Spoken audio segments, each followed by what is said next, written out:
1. You are live, you are live.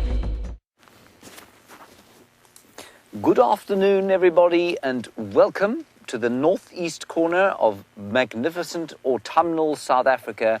We are sitting here in the Kruger National Park. We're on the western fringes, and we're in between Cheetah Plains and Djuma, two iconic names in the ecotourism industry, and they are part of what we call the Sabi Sands, a collection of private reserves very famous here on the western fringes of the iconic Kruger National Park. There are some elephants there, obviously, and you are on a live safari here for the next 3 hours in the Kruger Park, and so because it's live, we'd really like to hear from you during the course of the next little while.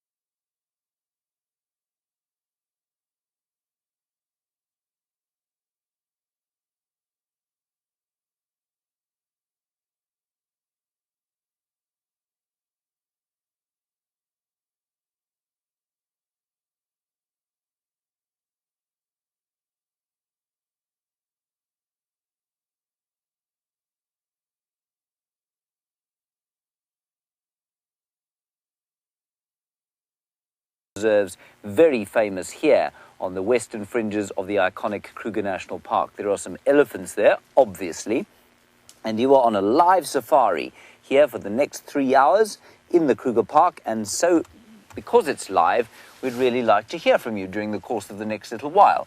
The temperature will probably drop on a sunny day like this to about 23 degrees Celsius, which is about 72 or so degrees Fahrenheit, and that's about as cold as it'll get in the midday, so that's pretty good. We really don't have a winter to complain of in the slightest. So that'll be a mum and her little calf, and the little calf trying to learn how to eat difficult, spiky things.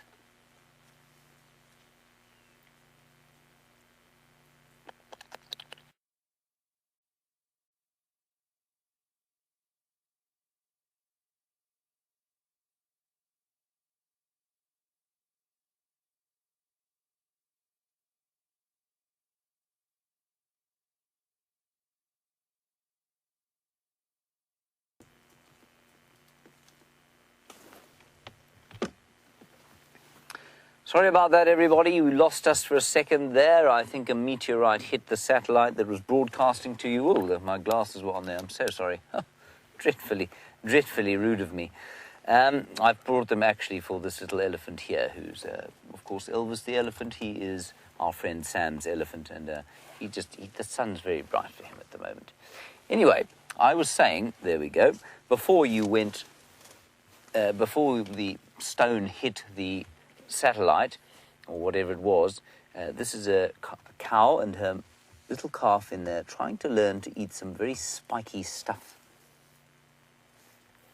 And that spiky stuff is Flugia verosa, or the white berry bush, and then she's going to move on to something called a zebra wood, which is possibly the nastiest bush out here if you happen to be a thorn-eating mammal, which of course these elephants are. And quite a difference from the sort of gentle food that a nursing mother gives to her youngster. Beautiful wizened old eyes there. And we are so very lucky to spend this time with these elephants.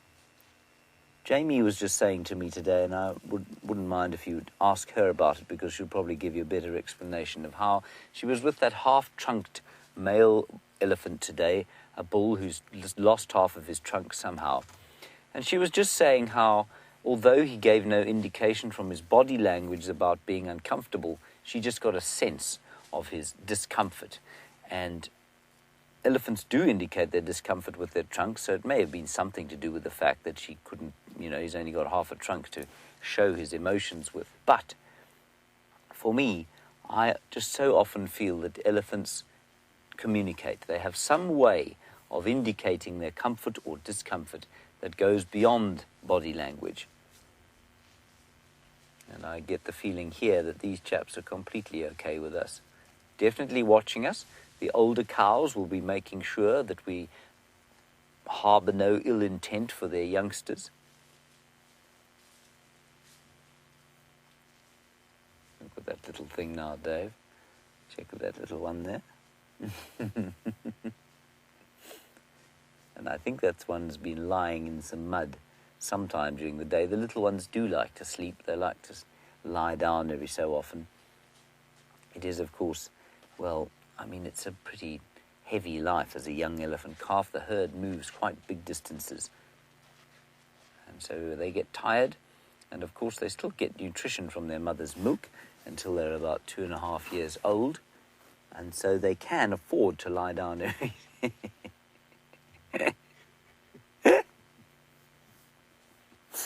I don't know why that's so amusing, but it is very, very funny. You see, elephants can't run. They basically power walk. And when they power walk, they stick their ears out and stick their toes out, their tails out the back. And it is just so ridiculously funny, especially when they're only that size. Dave's in hysterics. All righty, well, as they disappear into that bush, let's hand you over to Jamie Patterson, and we'll get an introduction from her and an idea of what she's going to do this afternoon, and we'll head off east towards Cheetah Plains. This guy is completely beside himself. See you just now.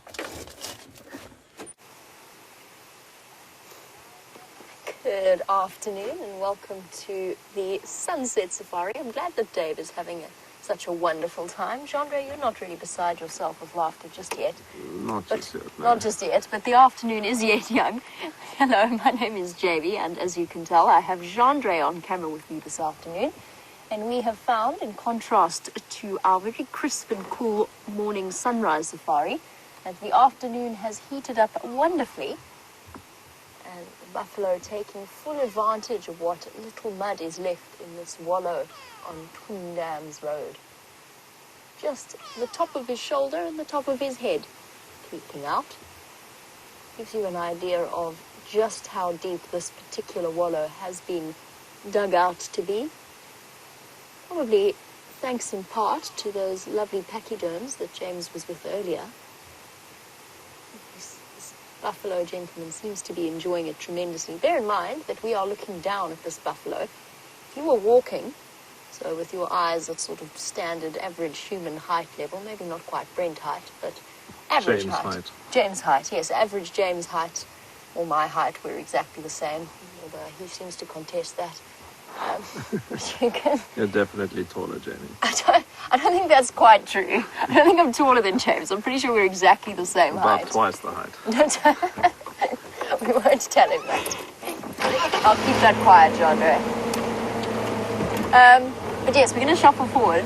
Basically what I'm trying to say in my description of the various members of the team, Jandre being quite tall actually, but that you could really easily walk right past this guy and you wouldn't see him.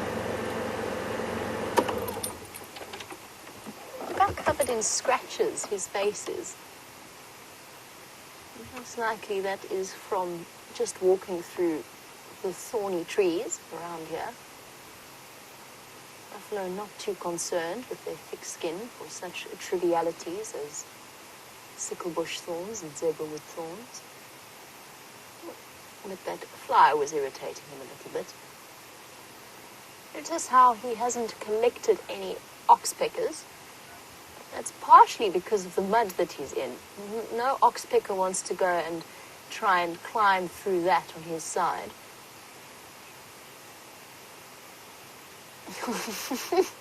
That was the most disdainful look that any buffalo has ever graced me with. Every now and again the fluttering of a butterfly coming down to drink what little water is left in this particular pan. So he is truly enjoying a spa day. I know that James this morning on his bushwalk painted his face with some mud from around Treehouse Dam. The only thing that I can say to that is that he is a braver man than I. because I'm not sure I could bring myself to put the mud that is around here at the moment anywhere near my face. My hands maybe, but my face, given what I know of the occupants of the mud in these hot afternoons, or on these hot afternoons, and their hygiene habits, which includes not being terribly fussy about where they deposit their excretions. He's surrounded by flies. Got an entourage. It must be so irritating with them fluttering into his eye. In fact, I know that is so irritating because I know exactly what that feels like. He's just enjoying some ruminating time, covered in some very thick, very glutinous mud. Boy, do you mind if... Sorry, sir. Do you mind if I shuffle past you? I don't think he'd take terribly kindly to be called boy. He's not a young gentleman by any stretch of the imagination, in buffalo terms at least. So, sir, do you mind if I come shuffling past? I actually do want to get past you. And I think you're going to startle a little bit, but hopefully we can go through with a minimal amount of disruption. He just looks so terribly comfortable. Do you think that would actually be quite a vulnerable spot?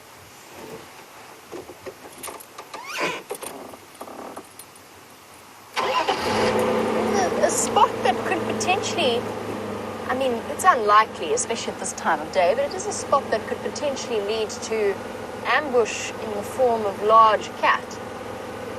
A couple of Birmingham boys might take advantage of his current position. I don't know how fast he'd be able to remove himself from this particular wallow. Hello, boy.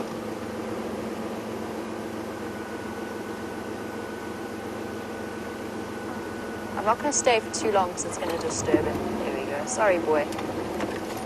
Yes! Give your way in a good shape. Get rid of some of those flies. I don't know if you saw as he stood up, but there was just this cloud of flies around him. Don't worry, he'll lie straight back down and go back to wallowing. So, Virginia, you missed the morning sunrise safari on the subject of large cats and was wondering if I had any updates for you on that baby hippo. I don't, I'm afraid. My morning was otherwise occupied, spent initially searching for Birmingham boys and then finding them and then trying to re-find them once again. But from what I can tell, the Tsalala Pride didn't catch that baby hippo. I haven't heard anything from any of the other guides. I did ask. It didn't seem as though they were successful. I don't know how, to be completely honest. I really don't. And unless that baby hippo perhaps just chose a different side to return to the safety of the dam. And those lions, unlikely to trouble themselves to go wading in there to try and pluck that baby out. So a safe point around the dam. I know that we were all a little bit concerned as to how that situation was going to play out. And we still don't know where that baby's mother is. But I think that it's safe to say that she's not around anymore. Because I've certainly never heard of a hippo abandoning her youngster of that sort of age. Sorry, just stopping to have a look at a squirrel. I was hoping you might pose in a slightly more appropriate spot than that. I just love watching their agility every now and again.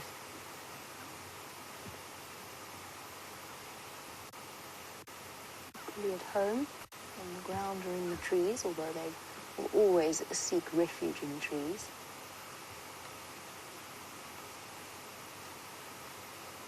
Having to work just that little bit harder to find food at the moment. Although times are still easy in comparison to what they will be as we go further into the winter dry season.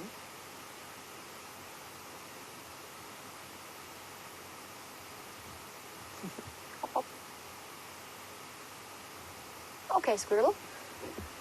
It disappears. Back to Virginia's question. So that baby hippo, as I said, appears to be orphaned in somehow.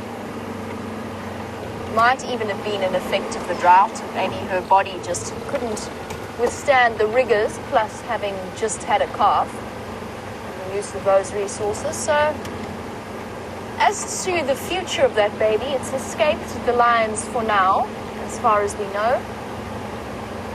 I don't know how much longer that will last, and it's got a tough time ahead of it for such a small thing. Without mom's guidance and care, I mean, a baby hippo has very few natural threats with mom's protection. It's unusual for a pride of lions to be brave enough to tackle or to provoke the wrath of an angry female. It does happen if they're desperate, but it is relatively unusual. The biggest threat generally in a young hippo's life is actually other hippos. It's interesting that it's been as tolerated as it has been, and that might be one of the reasons. Because yesterday we saw that the larger hippo around Arathusa Dam get out of the water and were able to sex it for the first time. It is a male, it's not a female. Might be one of the reasons why that baby is sort of hanging around the outskirts and the fringes of that dam, just because that male hippo, as the water starts to disappear, quite possibly not feeling as tolerant as he might otherwise in a nice rainy season. Maybe that baby hippo's actually been pushed to the outskirts. And he does face a tough time ahead. The Talala Pride were around Arathusa this morning. We didn't go there, we were distracted by other things, and they were clear on the Djuma Dam camera. But we will at some point follow up on that baby hippo and see what's happened to it.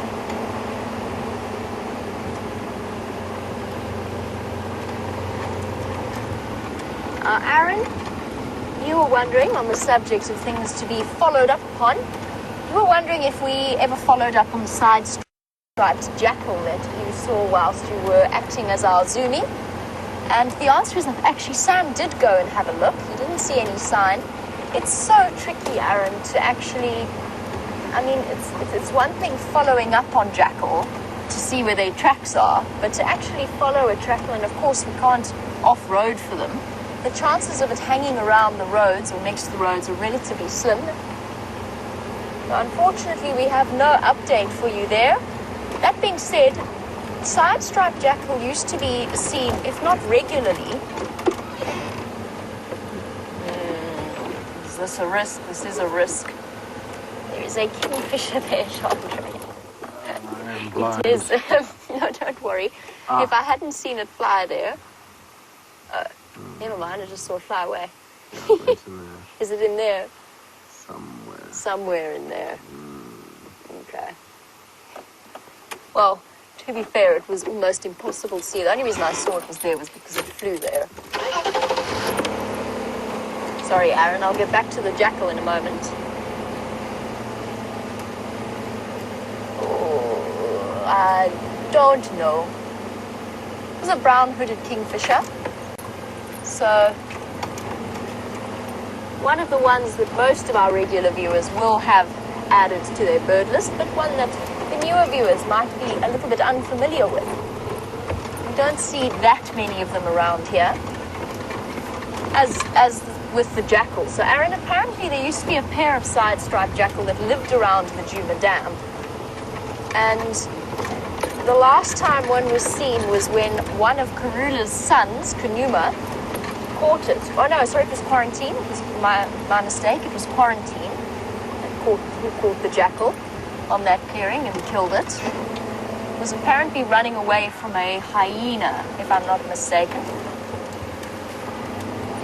I'm going to go just double check around Treehouse Dam, make sure that Karula hasn't come swinging by. Meantime, James is after another spotted cat on Cheetah Plains, so let's find out how the search is going.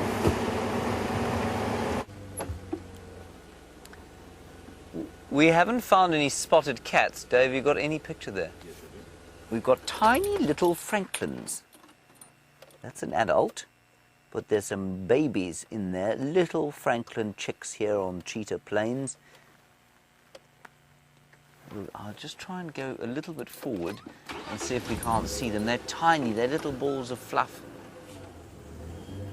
Little downy balls. They're so well hidden.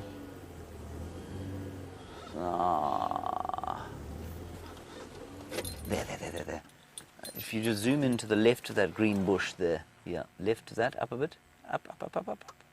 Right. That green bush in the right-hand side. If you zoom in beyond that, you might get them. Oh, some beautiful blue flowers. That's the Wandering Jew, Commelina. There's a Franklin. But where is its little baby?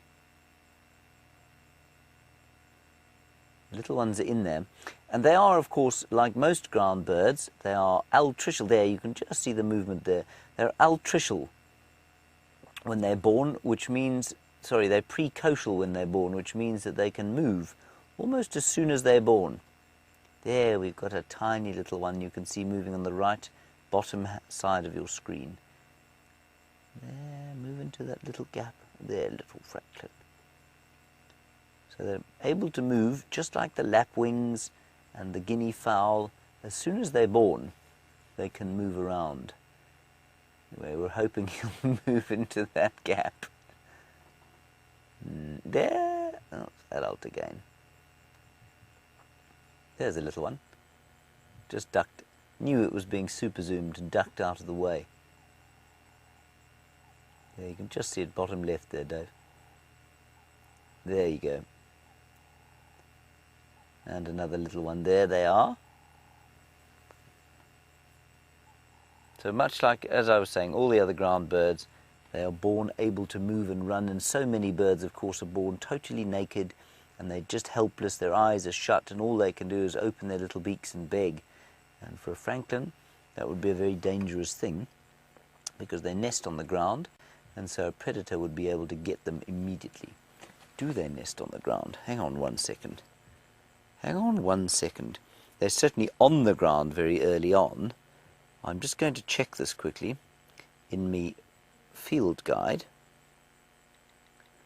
F for Franklin. And we want crested Franklin, common resident. Crested Franklin, common resident. No, yes, there we go. Come on now. There we are. Breeding. Monogamous, clutch usually 5 to 6 eggs laid in grass-lined scrape. Yep, they don't nest in trees. So grass-lined scrape in the ground. They just make a little dent in the ground, and then they lay their eggs. And I'll show you a picture of the eggs, which will be quite interesting. They're not grey-winged Franklin Henry.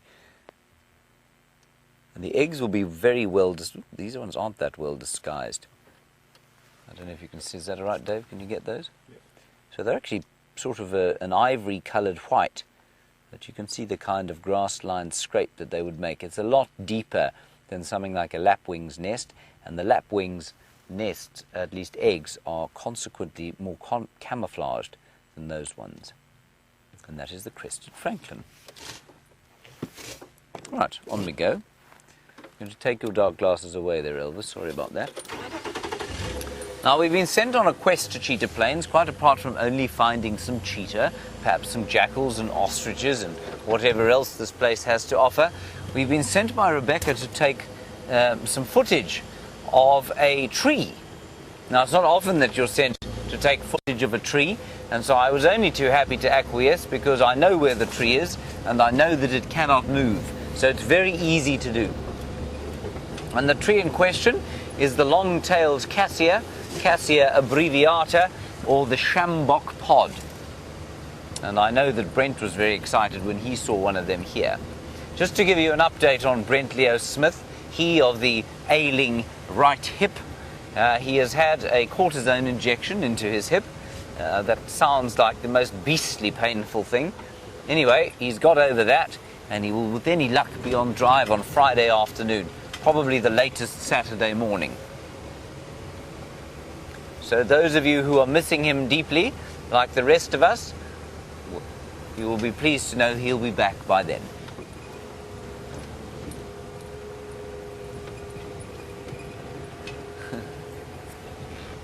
Hello, Bugsy. You're an observant fellow, Bugsy.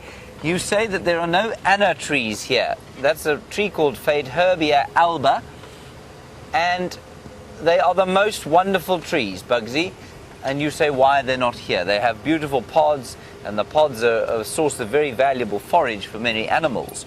Bugsy, they don't occur here because it's not actually dry enough, which, if you can believe it. They occur further north of here, where I used to work at a place called Ngala, about 50 kilometers north of here. There was one anna tree, and I like to say she lived on the banks of the dry Timbavati River, but there were no others.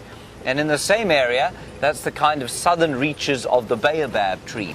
So if you go north from there, along the dry water courses and certainly lining the banks of the great rivers, the Levuvu River up in the northern Kruger National Park, the Limpopo River obviously, all the way into Botswana and the Tule Block, they're lined with anna trees. And those anna trees, you'll find that the area there has probably a rainfall about 100 millimeters less than we get here, so about, 4 inches less rain than we get here. And that, I think, Bugsy, is why the anna trees grow up there and they don't grow over here. It's a stunning, stunning tree, everybody. It's a kind of tall, acacia-like tree with a branching, umbrella-like crown and some fairly vicious thorns. Land. I tell you, land. It's a jewel beetle. They're so beautiful. If I can just get it to land, I can't make it land, obviously. No, it's gone. Giant jewel beetle. Got it. Right. The beetle is gone, I'm afraid, everybody. Let's go and find out what Jamie's got at Treehouse Dam. I'll show you a picture when you come back. Good afternoon and a very warm welcome to Miss Morgan's class at Three Oaks Elementary School. I hear that you guys have all got your safari hats on. That's a very good thing. I've got my hat on. Jandre, have you got your hat on? Yes, Jandre's got his hat on. Very important when you come out on safari because the sun out here is hot. Even though it's winter, it's still in the mid-70 degrees Fahrenheit. So it's a really burning hot day out here in the African bush. I want you to close your eyes and imagine that you are sitting in an open vehicle. There's no top, there's no windows, there's no doors. You're just sitting in the back and you're driving through the African bush, feeling the wind blowing on your faces and smelling the dust and the dirt. Now, out here in South Africa, we're actually in a place called the Sabi Sands, which is really close to a famous game park called the Kruger National Park. We've got all kinds of big animals. We have elephants and lions, leopards, cheetah, and a very big animal called a buffalo. Now we're going to drive forward a bit, but you've got to make sure you're all watching really carefully. See if you can spot some animals before I do. Now we're coming up to the waterhole. The waterhole's a really good place to be on a hot afternoon like this. And oh.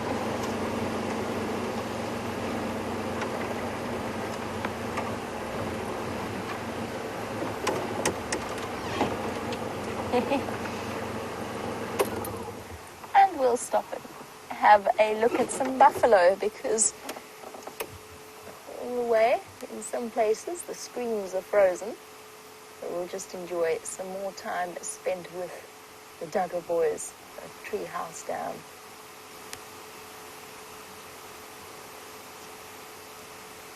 And this is why I would not be as keen as James was to put the mud from Treehouse Dam all over my face. I did feel that that was a very brave decision on his part. It's amazing how much it's gone down just in the space of the last few days.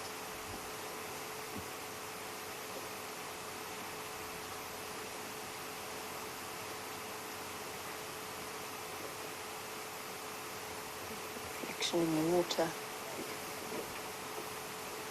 Well, my plan is for the afternoon we're going to go and we're going to see if those Birmingham boys are still around or if they did in the end make good on the sort of half-hearted attempts they were making at hunting the buffalo that were in this block or in the block where we left them. I suspect that this could well be the buffalo herd. Alright, well, welcome back to the Three Oaks Elementary class. I hope you guys heard some of the introduction.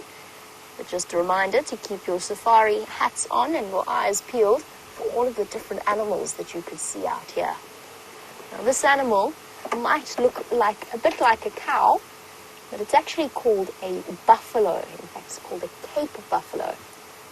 And on afternoons like this afternoon, the Cape buffalo gets really very hot. And so they come across to one of the dams. In this case, it's a dam called Treehouse Dam. And they come through to drink some of the water and then lie in the mud. And it just helps to keep them cool. Let me explain something while you are looking at the buffalo. We sit on a vehicle and we drive around. Basically what we show you on your screens is actually happening right here in real life, halfway across the world in South Africa. My name is Jamie and I drive you around, and Jean-Andre is the guy in the back. And we have the cameraman called Jean-Andre who operates it and shows you all of the different animals. So together we're a team that brings you basically a live safari. It's like being on the back going on a game drive. Now Elena and Curdy, you were wondering, is this it's a fly that's trying to land on my nose?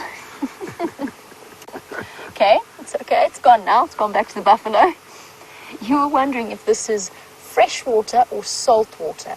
This is fresh water. It's rainwater that has collected in this dam. And we're actually very far away, or quite far away from the sea where we are. You guys are actually quite close compared to us. We'd have to get in the car and drive for a long time. Logan and Serenity, you were wondering why the buffalo are lying in this fresh water. And they're lying there because they're too hot. It feels nice on their skin. But also, buffalo get ticks all over them. And the ticks actually sit and they make them really, really itchy and uncomfortable. And lying in the water is one way of getting rid of that feeling. But if you look really closely, can you see that bird that's sitting on the buffalo's back with the red, bright red beak? He's also helping the buffalo to pick the ticks away. Oh, but the buffalo wasn't enjoying it very much. And that's because that bird doesn't just help move the ticks and the fleas and the parasites. Sometimes they also pick at scratches and grazes that the buffalo have. And that's actually quite sore for them. So that's why he rolled like that. But not all of them are lying in the water.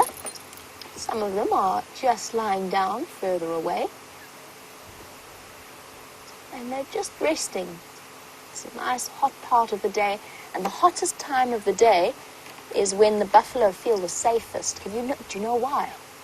What do lions do in the middle of the day? Lions sleep when it's hot like this.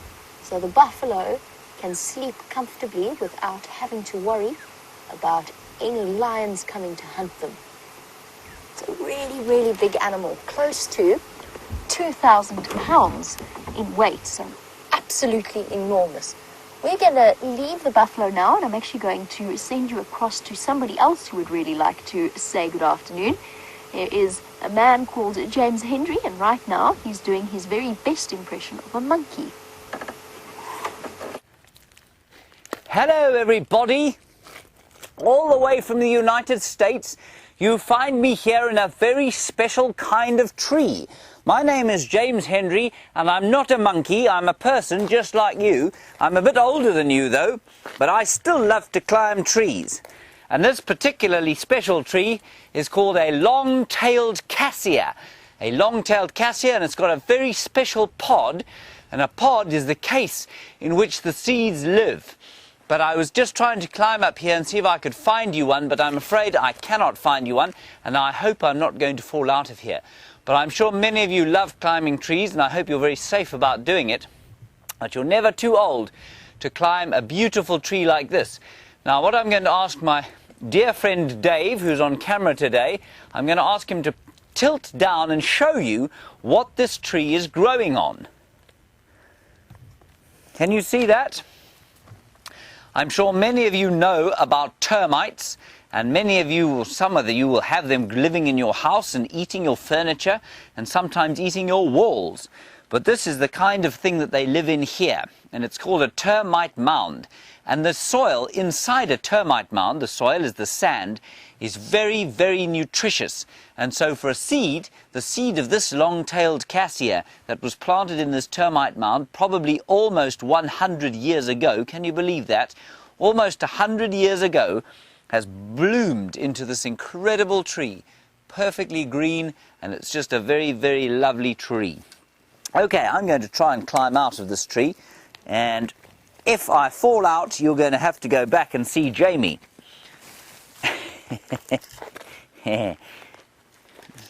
It's always very easy to go up a tree, I find, but it's not always so easy to come down, especially when you've got old bones like mine. Hup. Phew. I made it. What a stroke of luck. Well done, David. Thank you very much, David. Now we are on a little reserve called Cheetah Plains. And Cheetah Plains, as I'm sure Jamie told you, is part of the Greater Kruger National Park. And the Kruger National Park is much like your Yellowstone National Park in the United States. It's just a whole lot bigger. Let me plug myself back in so I can hear any questions that you have to ask us. All right, let's go and see what we can find.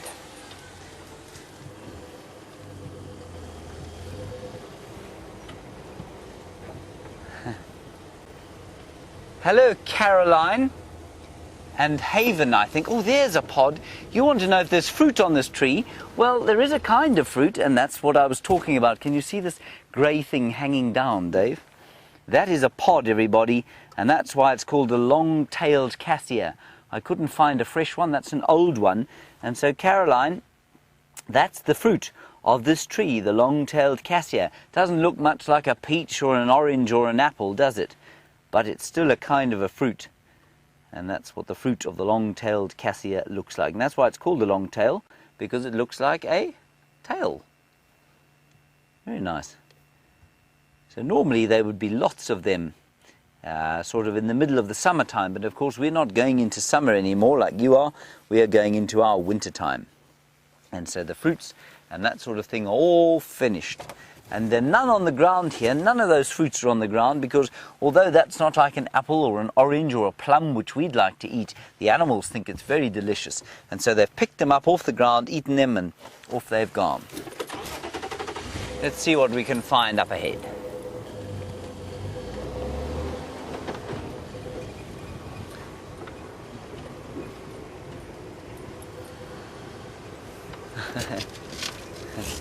Hello, Michaela, and hello, Alfred. You want to know if I've ever eaten one of those pods before? No, I haven't.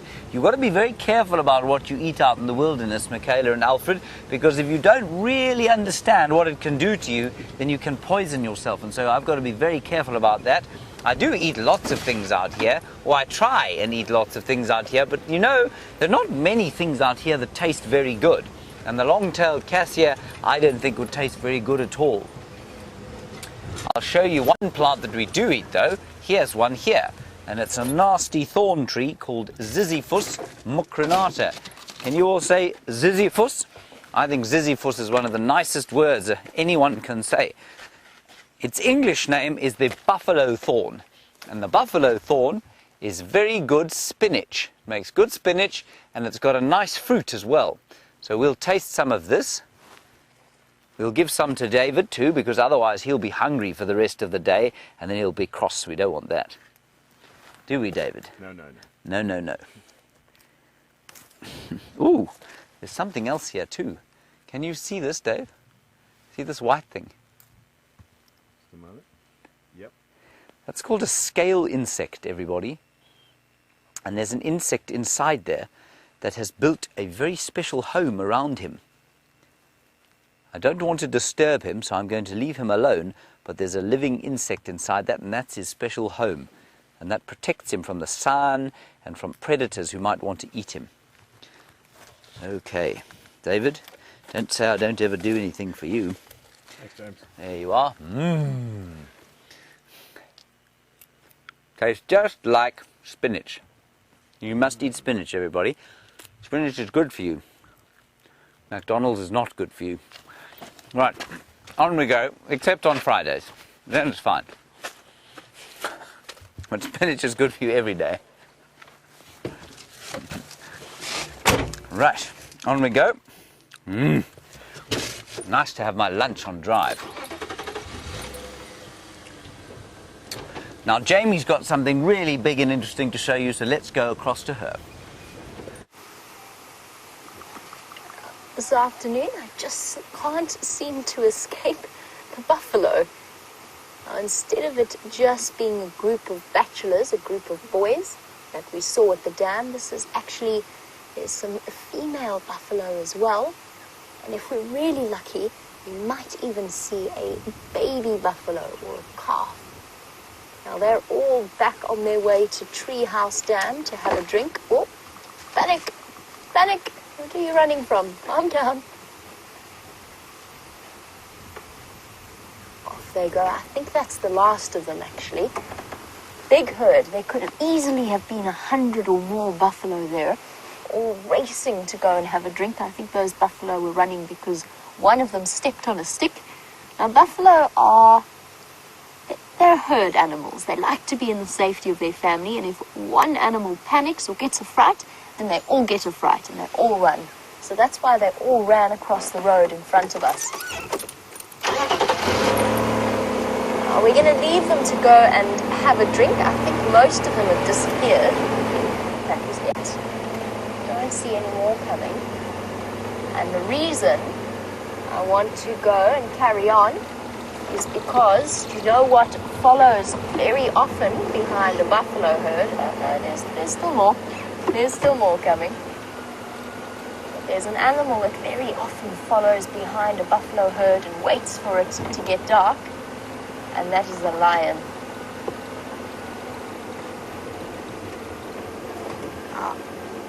We wait for our buffalo to come to us. I don't want to get in their way.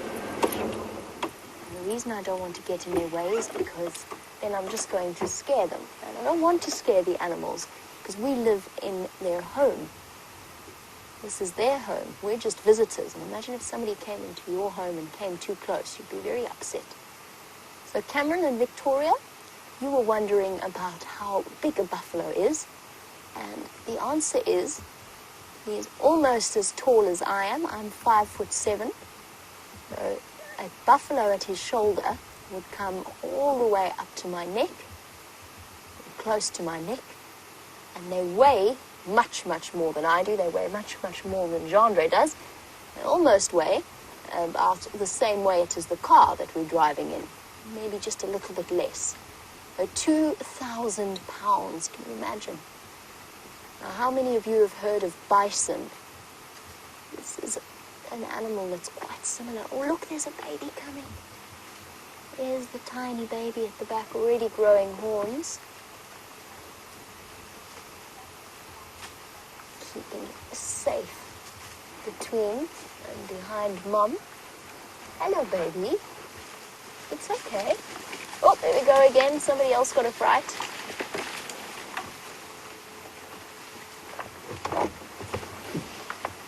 Also, a little bit scared because they can smell lions all around here. The lions were walking about last night when I was tucked up safely in bed. I could hear the lions walking around calling, all around this area. So that's also why they're scared. They can smell lions still. Mason, you've been looking at the buffalo's horns, I think. And you were wondering, do they ever fight each other? And the answer is, yes, they do sometimes, but you're wondering why. Now, it's only really the male buffalo, the boy buffalo, that will fight, and they fight over girls. They will fight each other so that they can mate with the female and that they can produce the next offspring or the next calf. And that's one of the only reasons why buffalo will fight each other. Now that patch of horn that they have at the base of their skull where those horns meet, that's called a boss. And it's not just horn, it's solid bone. Solid bone that sits all the way on top of their head, and they can use that like a battering ram. So when a buffalo really fights, they run at each other and they clash together and their horns catch together. Now that doesn't often happen, but it does occasionally. The females have horns to protect themselves. And Katie and Jaden, you were wondering, why would a lion follow a buffalo? And the answer is because the lions eat buffalo. Unfortunately, it's just the way of things out here that lions have been designed to sit at the top of the food chain. So they are the top predator out here. And the only food that they are adapted to eating is meat. So why they follow the buffalo is during the day, they can't really hunt because it's too hot. But when it does become night, then they can hunt the buffalo. And it's also dark, so they can see much better than the buffalo can as well. They wait until night falls, but they don't want the buffalo to get too far away while they're waiting for night to fall. So quite often what they'll do is they will walk far, but they'll walk far behind a buffalo herd. And that's what we're going to go do now. We're going to go look for lions. And while we look for lions, let's go back to James and find out what he's up to this time. Just wanted to look in there. Hello, everybody. We've found you some animals, believe it or not. Now, they look quite similar to the buffalo that you were looking at, but they're not the same. There they are. These are called wildebeest or gnu's, and they're called gnu's because they do a very funny sound, and the sound is bow, bow, bow. So now I want you to all do that in your classroom. I'm going to count to 3, and then you're all going to go bow. Ready? 1, 2, 3. Bow, bow. And that's why they're called a gnu. Gnu. And they're eating grass, you can see, and they like to live in a big group. Why do you think they like to live in a big group? Well, it's just very safe to live in a big group. You don't want to live out in the open and live on your own, because then if a lion or a cheetah or a leopard or a wild dog wants to come and eat you, well, you're not going to see it nearly as well or nearly as easily as if there are a whole lot of you helping to look out for predators. So that's why these prey species, or herbivores as we call them, live in big groups where they can keep an eye out for predators that might be stalking them. And it's the same reason that you find deer and elk. They also live in groups because they, of course, in your part of the world, are afraid of wolves and mountain lions and maybe even bears. I don't know if bears eat elk or not.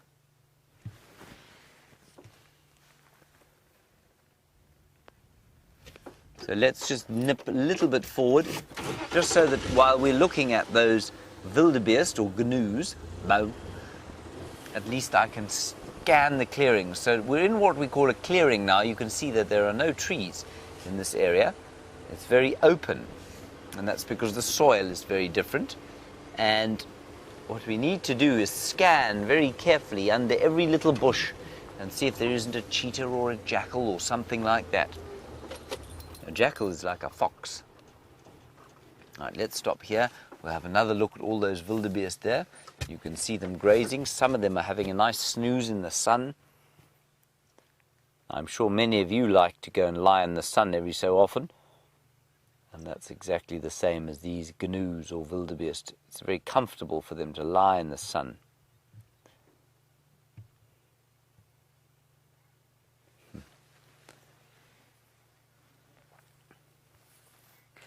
Maddie and Jason, what a clever question you guys have come up with. You want to know what the predators of a wildebeest are. Well, the predators are normally lions, Maddie and Jason. Lions, and what else would eat them? A leopard would eat a very small one. Now, I can see a small one there, Dave, in the clearing lying there. Yeah, you're on a small one there, just to the right of that. Well, even that one you're looking at there is quite a young one, and a big male leopard might be able to take one of those. I just want to give you an idea of how big that animal is.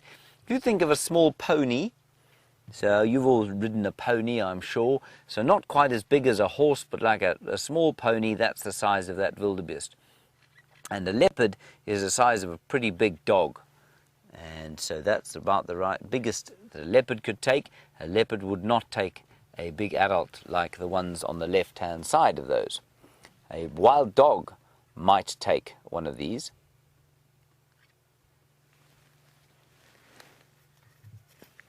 I'm just struggling to hear the final control a little bit. I think it's Gabby and Dave, or Gabby and Gabe.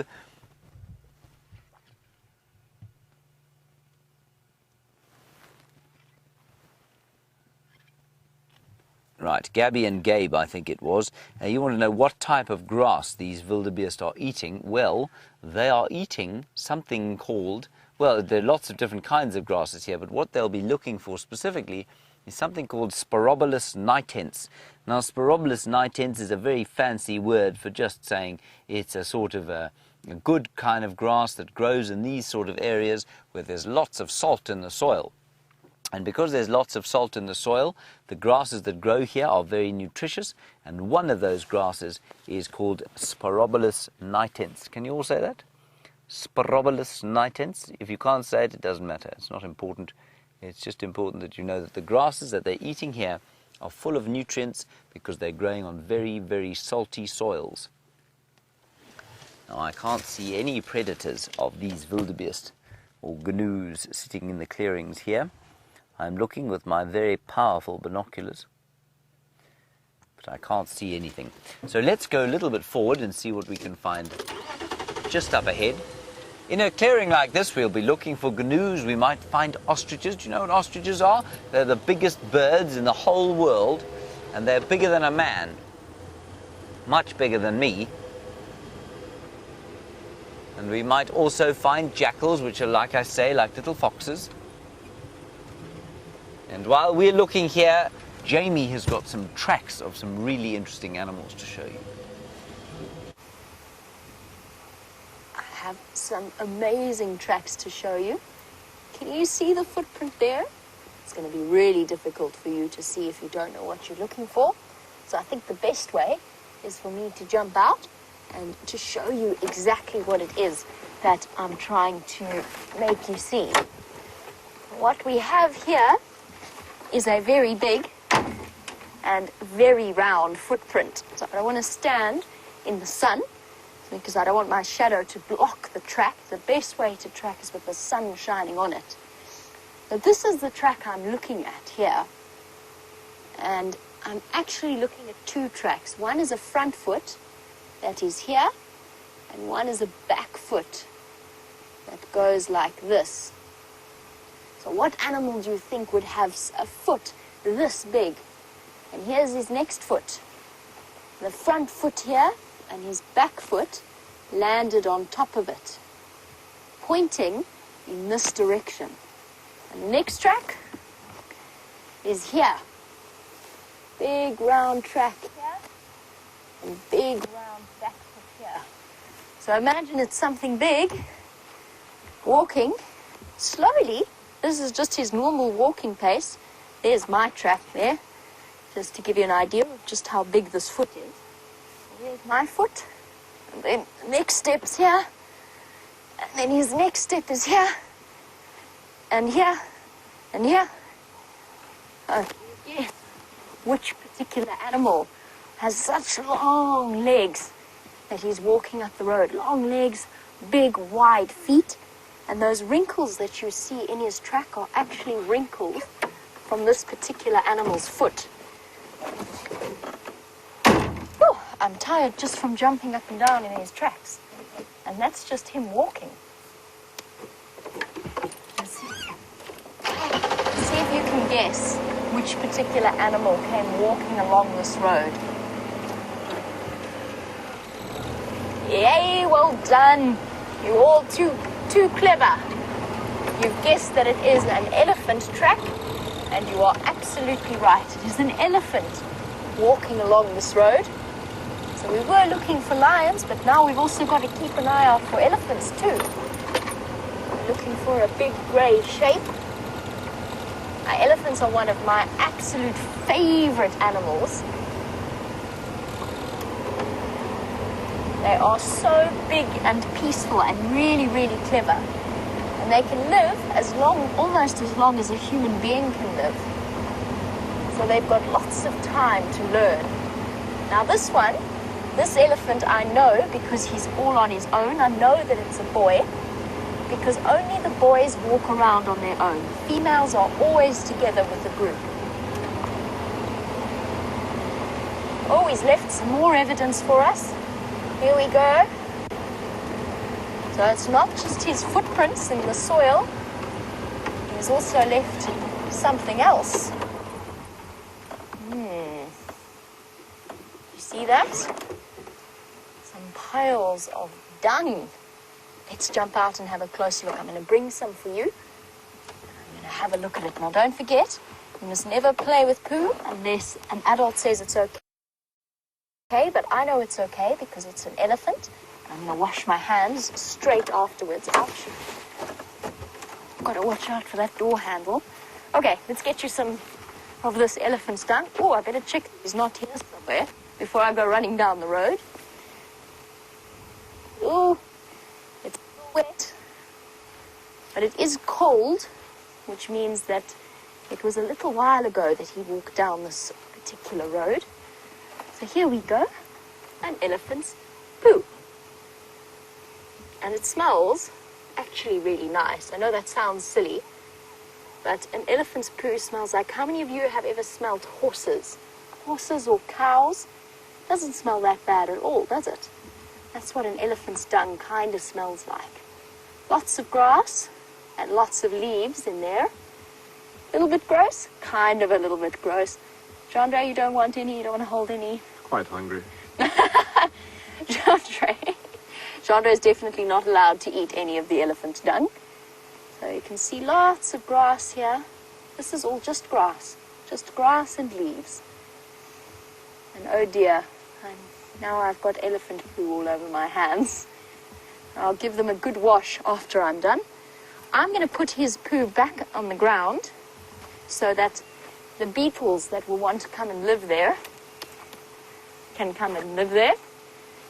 Kind of a bit gross, but it's all part of living in the bush, is getting to know the different signs and smells. And as I said, I will wash my hands. Ooh, here we go. Right, would you like to go and look for that elephant? Perhaps we should go looking for some lions. Let's see what we can find.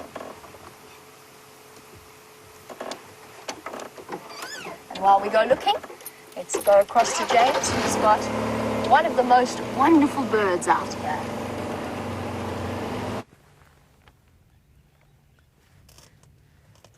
Now, you were watching there some elephant dung Jamie was showing you, and that hornbill, that zazu bird there, is going from little piece of elephant dung to little piece of elephant dung, and what he's finding inside is most likely termites.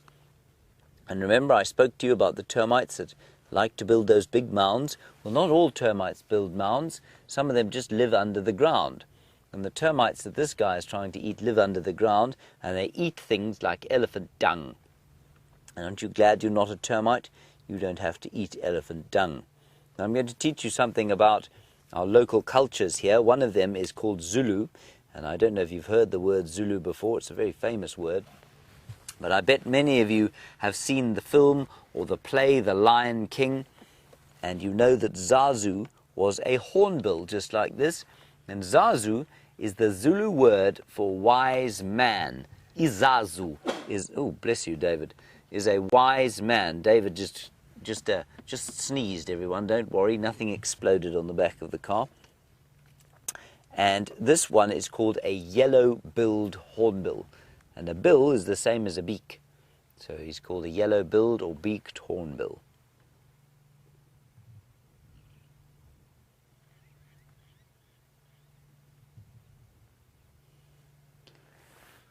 I'm getting a question here from Bella and Alfred, but I can't really hear Kirsten properly. Kirsten, you're going to have to ask me again.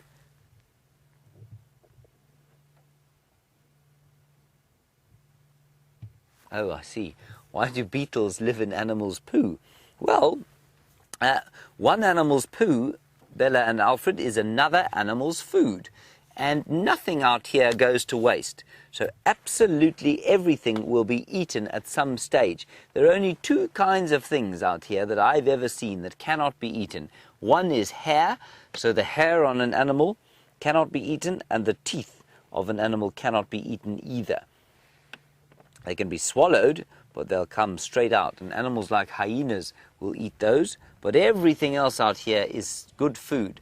And so beetles, some kinds of special beetles, some kinds of termites will find dung to be as delicious as you find a chocolate. And in the same way as you wouldn't eat termites, you would eat peanut butter maybe. Well, to a hornbill like this, a termite is like delicious peanut butter. I've eaten a termite before, and they do taste a little bit like peanut butter, but not quite as good. Alrighty, let's carry on down here. We did a loop around this way, and what we're going to do is go all the way to the end of that road and turn up the border of the Kruger National Park.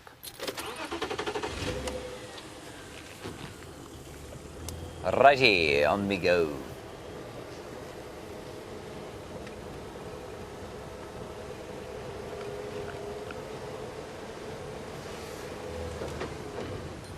Did you get that, Dave? Ah. Right. Mrs. Guarin, Mrs. Bellamy, and Mrs. White, your classes have joined us. Welcome. I hope you are having a marvellous day. They're in Virginia Beach, Virginia, United States. And you join us on Cheetah Plains, where we are looking, hopefully, for cheetahs. Haven't found any yet, but we're looking about the place. And we're in a big clearing where there's lots of interesting stuff going on. And the first thing we'll show you is a whole lot of wildebeest, which we showed your classmates before, but we're going to go past them again anyway, and we'll show them to you. And then we're going to go a little bit further to the east, in other words, to the area where the sun would be rising tomorrow morning, and we'll see if we can't find something there. But here, it's quite a wet patch, so let's just drive through here. There might be something interesting. Wherever there's water, there's normally something interesting. Because wherever there's water, there's something for the birds to eat, often something for the spiders to eat. And we find lots of interesting spiders in this part of the world. Right, so let's just stop here and we'll have a quick look at those wildebeest. There we go. Hello, Dawson. You're obviously a young man and you want to know what the fiercest animal is. Well, Dawson, the fiercest animal out here is probably the human being. Human beings are very fierce at times. Sometimes they're gentle and sometimes they're fierce. But otherwise, the fiercest animal out here is an animal I don't think you've heard of before. And it is called a honey badger. And I'm going to show you a picture of a honey badger. Honey badger is a little mammal like a... Well, what does he look like that you would know? He looks a little bit like a skunk, I suppose. And he also can smell a bit like a skunk. That's him there. That's the honey badger. And the honey badger is not to be trifled with. He's a very fearsome beast. And many animals, even lions, will think twice about taking him. He's not very big. He's only about 2 feet long. So that's about as long as this is. From there to there, he's only about that long, and he's got shaggy skin like that on a dog that's got too much skin. You know, if you go behind a dog's neck and you grab it by the neck, there's lots of skin there. Well, a honey badger's got that, but much more than a dog does. And that means that when something like a lion, which is much bigger than a honey badger, gets hold of his neck, it doesn't make any difference. It doesn't hurt him. I've just heard some elephants shouting up there going, So we're going to go and see if we can find those elephants.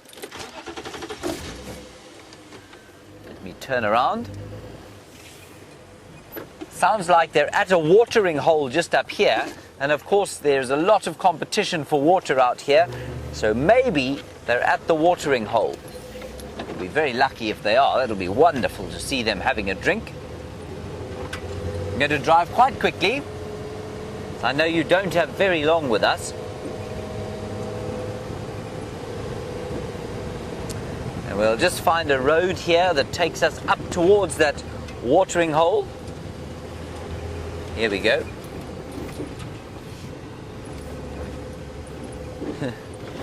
And Gabe and Madeline, while we go and look for the elephants, you want to know how long a honey badger can live. Well, a honey badger, I think, lives probably just over 10 years. Maybe up to 12 or 13 years, but not much longer than that. Very few of the animals out here live beyond 20 years. A noticeable exception, of course, being the elephants, which we'll hopefully find now, and also a rhino and a hippo. They all live beyond 20 years. But everything else tends to live below 20 years, and the honey badger, I don't think, is any exception. Right, what we're going to do is drive up here, then we turn off the car, and we listen. And while we're doing that, Jamie has got something very special to show you.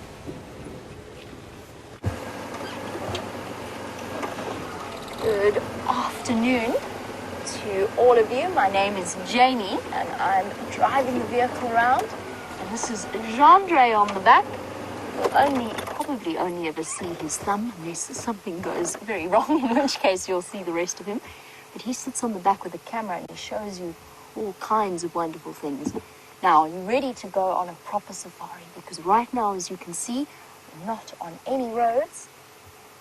We're not on any roads because we're tracking one of Africa's biggest predator. In fact, South Africa's biggest predator, the lion. And they're hiding here somewhere. So keep your eyes peeled because they are here. We just have to find them. The lion, on this kind of day, with this kind of temperature, is going to be sleeping in the shade. So that's a good place to look. And of course, the lion is grass-colored, almost a sort of a browny color.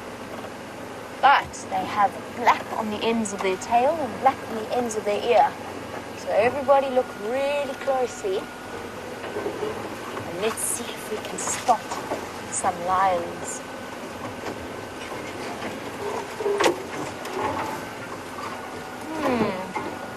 Nothing to our right, Gendre.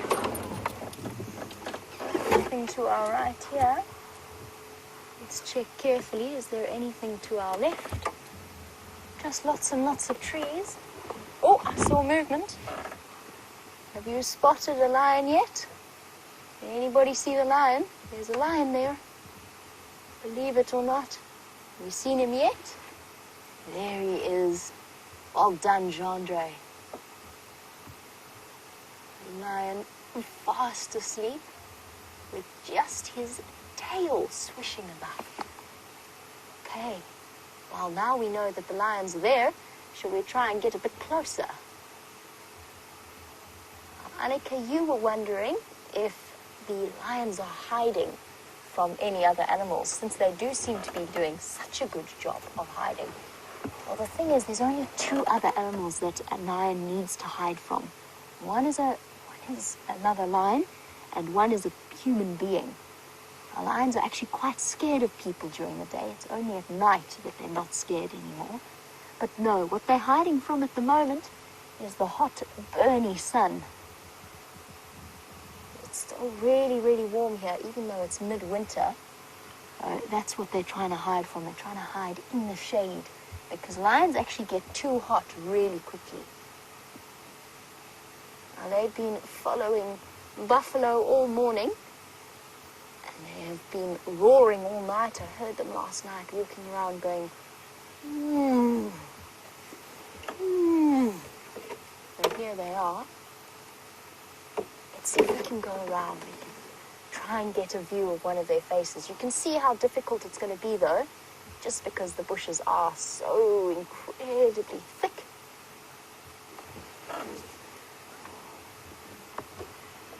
Lily. These are actually quite young lions, live around 5.5 years old. They are, a lion can actually live right up to being close to 10 years old if it's a male, even up to 13. And a female usually can live a little bit longer. They can live all the way up to 16 sometimes, but most of the time it's around 10 to 13 years old. Like, if any of you have big dogs as a pet, that's about how long a dog lives. A lion kind of ages like a dog. Okay, lots of trees, everybody watch out. There's a tree coming overhead. Watch out, Jandre, I don't want to knock you off the back.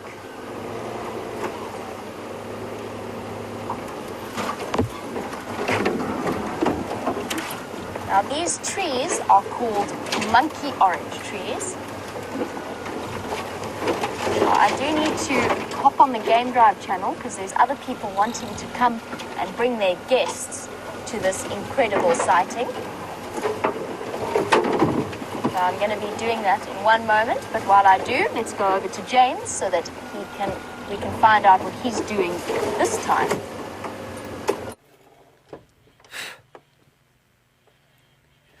Okay, we haven't found anything here, everybody, and I can't hear those elephants again, so we've just stopped. But a very big bird just flew off the ground here.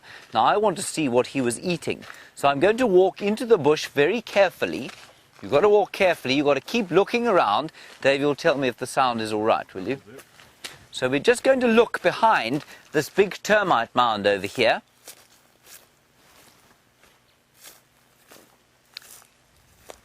Often birds, of course, will scavenge. You know that many of the buzzards in your part of the world scavenge. So maybe something has died here. I don't see anything obvious.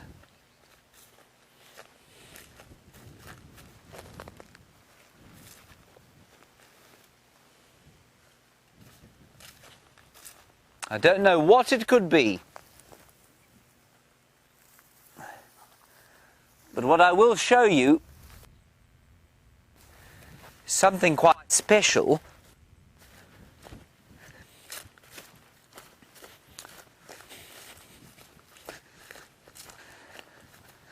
So here is a whole lot of elephant dung.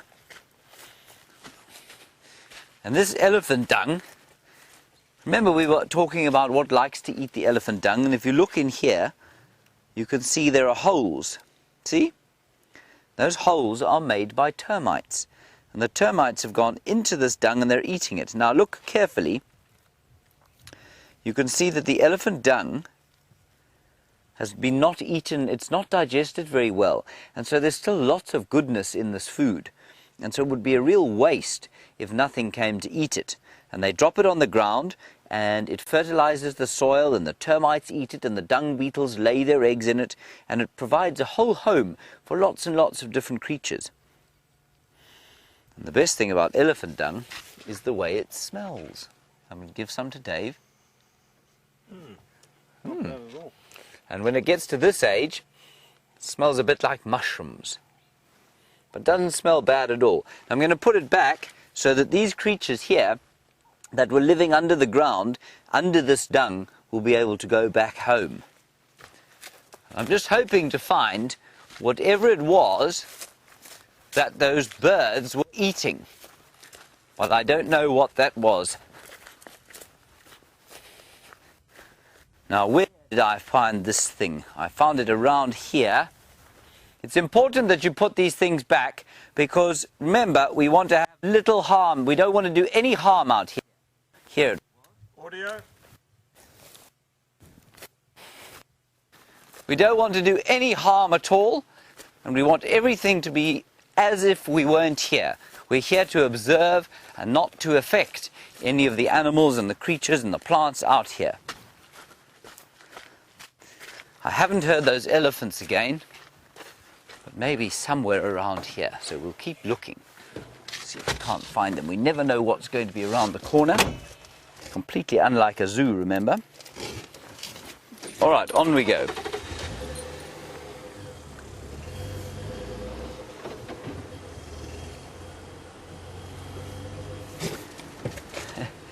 John, I think I heard your question as, are the termites partial to the trees? Is that right?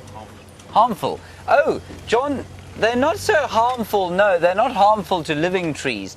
They can be harmful to dead trees. Here's a really nice example, actually. Right next to us here is a tree growing out of a termite mound. So this tree is living basically in the same house as a whole lot of termites, and they're not harmful to it at all. But once the tree dies, then they will eat the dead wood of the tree. Let's carry on.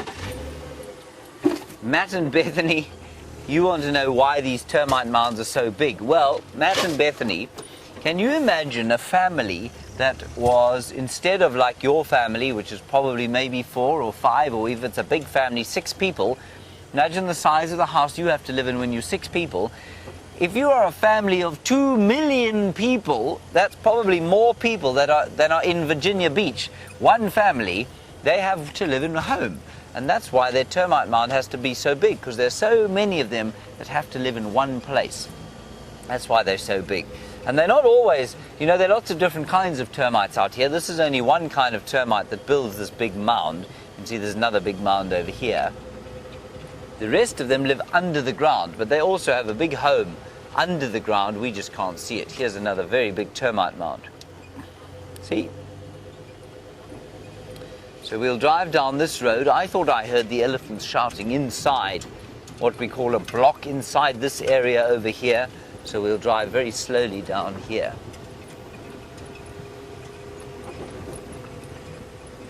Molly, you want to know what an elephant sounds like? Well, an elephant sounds like many different things. And they make lots of different calls. And if you're really, really good at hearing, apparently you can hear a female elephant make up to 50 different kinds of sounds. But to our ears, because our ears as human beings are not very good, we can hear them make a couple of different sounds. There's the trumpeting sound. It goes... That's what an elephant sounds like when he's trumpeting. Otherwise, they make a very low growling sound. It goes... That's what it sounds like to them. And then they can also scream. I'm not going to do that. But they can make a really loud screaming sound. So while we drive down here and hopefully find the elephants, let's go back to Jamie and the lions.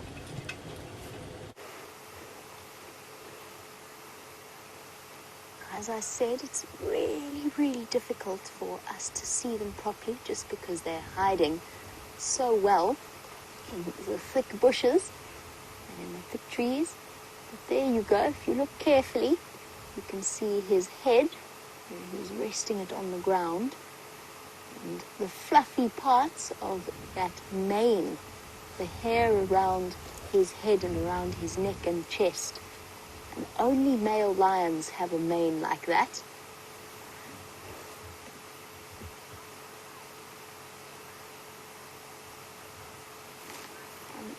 Michael and Aidan, you were wondering whether or not we have any tigers in this area and whether or not lions and tigers get along. And unfortunately, we don't have any tigers here. I would love to see a tiger. Ooh, fly in my eye. that was a really good shot that fly managed. So no tigers here. They actually are more around the jungles of Asia and right up into parts of Russia. And we're in right at the bottom, right south of Africa, in South Africa, the country. And we're quite far away from where there are tigers and lions. The lions and tigers can get on because they're different types of animals. They're different species of big cats. So lions move together in a group. Tigers generally are off on their own, solitary animals. So they're very different, so they probably would get along. And there are small places in the world where there are lions and tigers living together, but not here, unfortunately. No tigers here. The only tigers we have in South Africa are in zoos. But these are proper wild lions doing what male wild lions generally do. In fact, all wild lions. They spend a lot of time sleeping. Oh. Mason, you were wondering how strong is a lion. So Mason, I've been very lucky in my life. I've got to actually spend time with lions when they've been anesthetized, so not put to sleep, they're very sleepy and the vet's busy looking after them. You go up to a lion's forearm, so the part of their leg that attaches to their front paw, it is thick like this and full of muscles. They're incredibly, incredibly strong. So this male lion probably weighs somewhere in the region of about 440 odd pounds. They're big, strong animals, and they are capable of taking down those big buffalo that we saw earlier. They are capable of taking those down. Now, not only are lions very, very strong, but they're also very fast. So Mason and all of you guys in the classroom, look at one side of the wall. Now look at the other side of the wall. And now blink. Just once. Just close your eyes quickly and open them. That is how fast a lion can run from one side of that room to the other side of that room. They can go really, really quickly.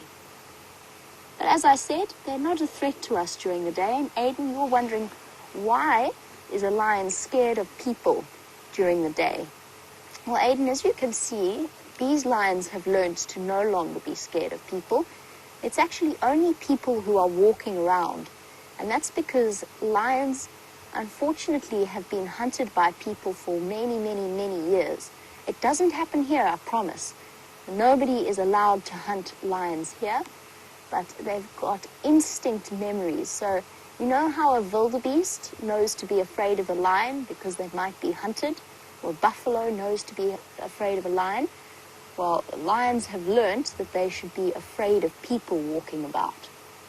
Luckily for us, where we are now, and throughout most of South Africa, you can't hunt lions because it's not something that we do here. His ear twitching there. Did you see that? Got to watch closely for those little movements. There it goes again. That's his ear that's moving about. And that light patch is his eye, and then his nose in front. I know it's really hard for you guys to see, but this is the best view of a lion, and it's a lion doing what lions do best. Now we're sitting probably about 15 feet away from these lions. Look how hard it is to see them. And they're not even trying. It's rolling over there. Oh, no, don't tuck your head that way, boy. Aw, there we go. Look, he's lying on his back. Oh, big sigh. You can see the white whiskers underneath his chin. Now, Lindy, you were wondering, do we name the lions? And yes, we do. In this case, these are two boys known as the Birmingham boys.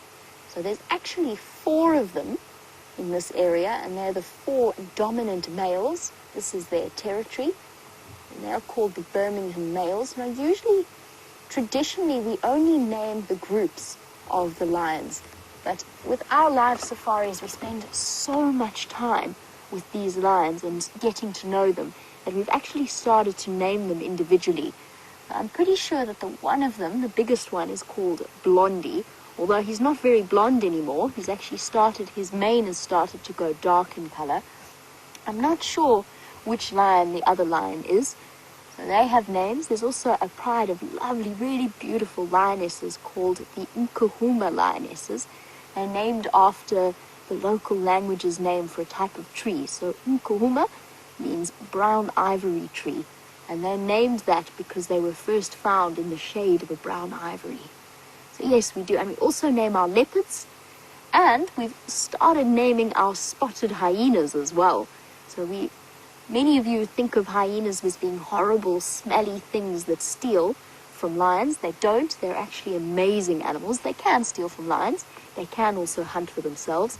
And we've got a clan of spotted hyenas with tiny babies that we've been watching grow up. So we name our spotted hyenas as well, just because we spend so much time with these incredible animals. I'm sort of ducking my head to try and get away from the sun to see if I can see what that other lion is doing. Now, Audrey and Caroline, you were wondering, These lions are being pretty lazy right now. Why do lions sleep so much? And they sleep as much because they actually have to expend a lot of energy doing what lions do. So these boys probably walked close to 10 miles last night, if not even more, all the time, calling, shouting basically, and marking their territory to make sure that no other males come in. If you look really closely there, you can actually see his tooth. You see his tooth sticking out. The way that he's lying, his lips have pulled back, and his tooth is sticking out there. That enormous canine tooth. And then, when a lion does have to get up and hunt, it can take hours and hours of patient work. But mostly they sleep because they can. They don't have to keep too busy, and they only need to eat once every 3 or so days. So they're nice and restful in the shade. Back across to James, who has a bird that is constantly busy.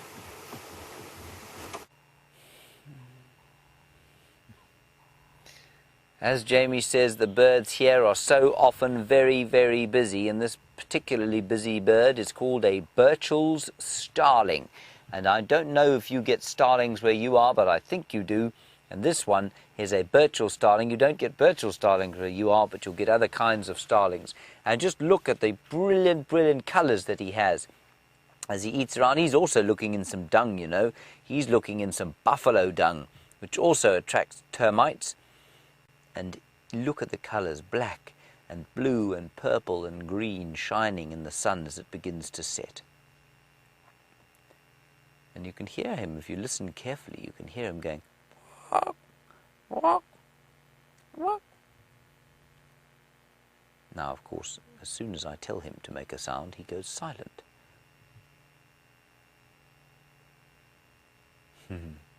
Isn't he pretty?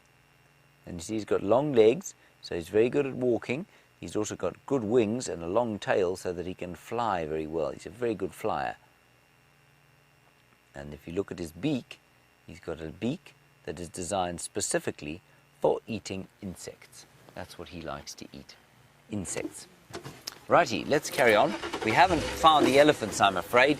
I didn't hear them again, so I don't know where they are, but they might come out at some stage. We'll keep looking behind. We're just going to go up here and see if there isn't anything in this particular corner. Oh, there's a special bird, Dave.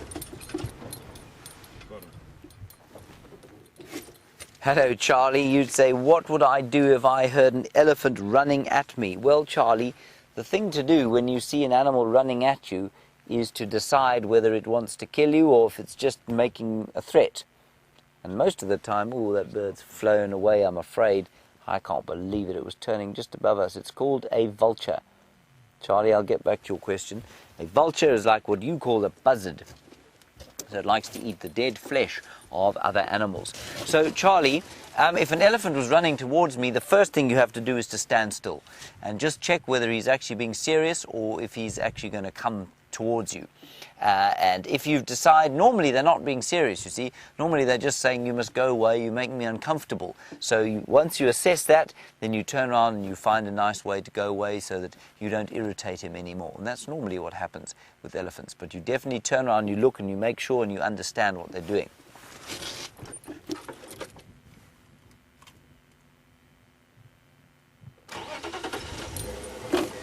Dawson, I think you want to know, do birds eat other birds or other animals? Well, there are different kinds of birds, Dawson. Do you know there are over 2,500 different kinds of birds in the world? In fact, I think there are even more than that.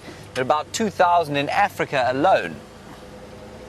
And some of those birds eat insects, some of them eat fruits, some of them eat seeds, and some of them definitely eat other birds. The hawks eat other birds, and some of them will eat small mammals. So lots of the hawks and the eagles will eat small mammals. The fish eagle out here, much like your bald eagle in the United States, they eat fish. So that if there's something to be eaten, a bird will eat it. And even something enormous like an ostrich will eat leaves. So yes, they definitely eat absolutely everything that there is.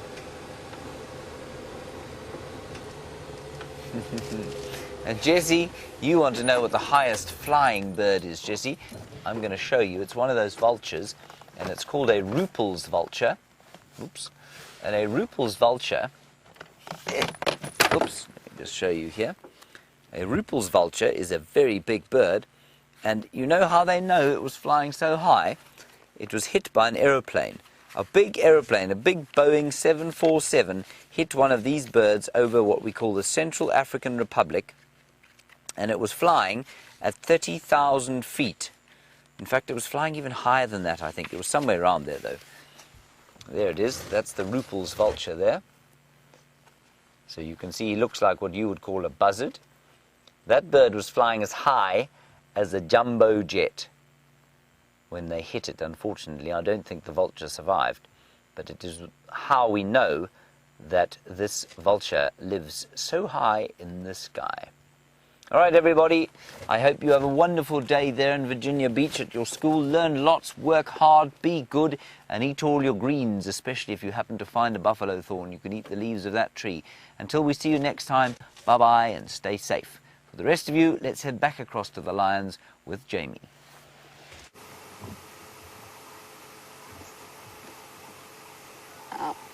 Eating all your greens is definitely good advice.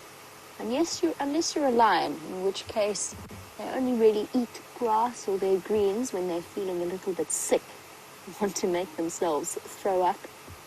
Those of you with cats, pet cats and dogs, might also expect that they do that.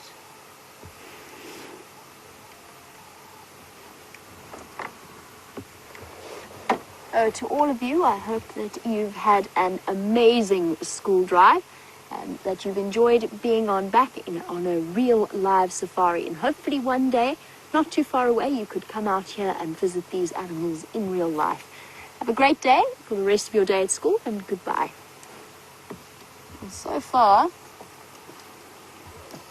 no movement from our gentleman lions. I suspect we spoke about this morning, and the fact that these lions are relatively empty-bellied.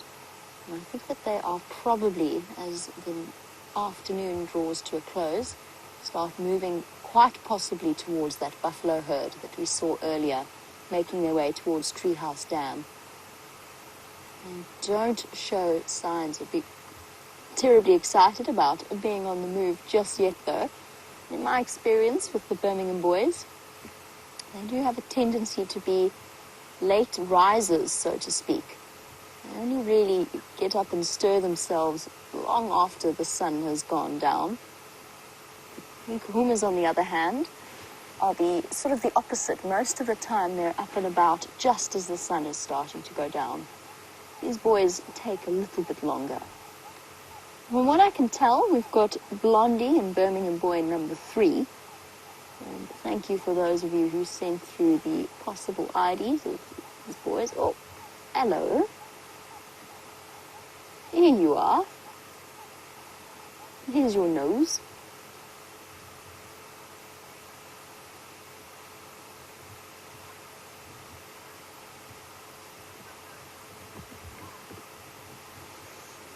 And Mandy, you were wondering about our 5th member of the Birmingham boys, Scrapper, or as he was officially known, Tokolosh. You were wondering what happened to him. Now, the last time I saw Scrapper, he was in bad condition. He was very, very thin. His spine was very prominent. There was clearly something that had happened to him. The results of the autopsy, as far as I know, haven't been released, so we haven't heard any further news as to what happened to him. There are a couple of suspicions. One is the possibility of TB, but bearing in mind that 80% of Kruger's southern lions, recent researchers suggest, are actually carriers of TB without being all that adversely affected. It usually takes something else, some other reason behind a drop in condition for the TB to actually kick in and to severely weaken an animal to that extent. The more predominant theory that has been discussed is that he was injured in a buffalo hunt of some kind, quite possibly with an injured lung, a collapsed lung that then actually just took quite a long time to take its toll on him, and which eventually killed him. We knew that there was something wrong with him. He was obviously couldn't keep up. And the interesting thing about a male lion's instinct is that they've got this tremendous drive to protect a territory, and it's a drive that's almost stronger than their survival instinct. So he pushed and pushed and pushed to stay with the rest of the males, to call with them, to patrol with them. Whereas what he could have, in theory, done is gone and rested up and healed. Not necessarily healed, he might have died anyway. But he could have actually gone to sort of lie down and wait for them to kill something and then gone and join them. What I'm trying to explain, badly, but I'm trying to explain, isn't it incredible just how powerful that instinct is within a male lion? It's the same thing that will drive them to fight a rival. In a lot of cases, even when the battle is mismatched, and they could actually end up being killed in a fight with another male lion. The Matimbas didn't do it, they ran. But in a lot of cases, that isn't actually what happens. In a lot of cases, they go off and they fight to the death. And it is interesting that up into his last moments, he was walking with the Birmingham boys. He participated in their push into Buffelshoek to push the Salatis north of the Manuleti boundary, which is where they are now. And whether or not he was actively fighting, he was there calling, territorial marking. It's an incredible thing, the resilience of wild animals. I've noticed that Blondie is still limping. I last saw him about a month and a half ago, and he's still struggling along a little bit. The natural injuries of the way of life out here. Virginia, you're thinking along exactly the same lines that I am. Lines that I am. No, didn't work the first time I tried that joke, but it worked even worse the second time. Virginia's wondering about the pregnant Nkuhuma lioness and whether or not I have any news about her. Nope, unfortunately not. No updates yet. Nobody has found the Nkuhuma lions today. They crossed over, as far as we can tell, towards into Torchwood, so the property to the east of our boundary. As to whether or not that... I love those teeth, by the way. That's pretty funny. As to whether or not the pregnant lioness was with them, or if she's denning in one of the drainage line mares. Well, at some point we will find out when we go in there tracking something else and suddenly hear that growling sound that nobody really truly likes to hear. But it might be a while. If she has given birth, it could be a long time until we actually get confirmation of that. Unless we stumble upon her accidentally, she's going to hide those cubs away for 6 weeks or so. And we might not see her. And speaking of cubs, I have to boast a little bit. It's not connected in any way to my work in the Sabi Sands or in... I say I'm boasting, it's not really, I've had nothing to do with this. But one of my, as some of you know, I spent a lot of time prior to working here, working with Rhino. And one of my absolute favorite, the female that I spent the most time with, I'm not going to say where, I'm not going to say when, but she's just given birth to a brand new calf. And I'm so incredibly excited for her. She's an old girl. She's over 30 now. It's impressive that she's managed one more calf, and really, really exciting news. So Belega, somewhere out there in Africa, has given birth to a brand new baby to help supplement the rhino population. I've only just found that out now, so I'm a little bit chuffed. Has me grinning from ear to ear. I don't think that these, I have to be honest, I don't think that these lions are going to be stirring anytime soon. So I'd like to put it to you as to whether or not you would like to stay or whether you would like to go. The decision will be decided by possible or by democratic vote. I'm happy to stay, and if we do leave, then we will be coming back to find out what they do. So while you make up your mind as to where you would like to go, what you would like to do, let's head back over to James and see how his search for cheetah is going. You find us right on the very northeastern boundary of our traversing, where nothing has come across this road. This is the Kruger National Park, the great vast expanse, 60 kilometers away from here, maybe a bit more than that, about 45 miles is the border with Mozambique. Mozambique, of course, famed for its wonderful coastline, really is an incredible coastline with archipelagos of magnificent sort of marine life and wonderful marine reserves. So if you're ever thinking about going on an island or diving holiday, Mozambique's a wonderful place to go. Not so much here. You can't go diving here, obviously. No water in the Kruger Park. Treehouse Dam's not great for diving, is it, Dave? Not quite. No, not much coral there. Anyway, I'm afraid we haven't found you anything since I last saw you, but we're doing a little patrol down the eastern boundary. There are plenty of flies on the eastern boundary. I was really rather hoping that the flies would disappear as it started to get a bit colder.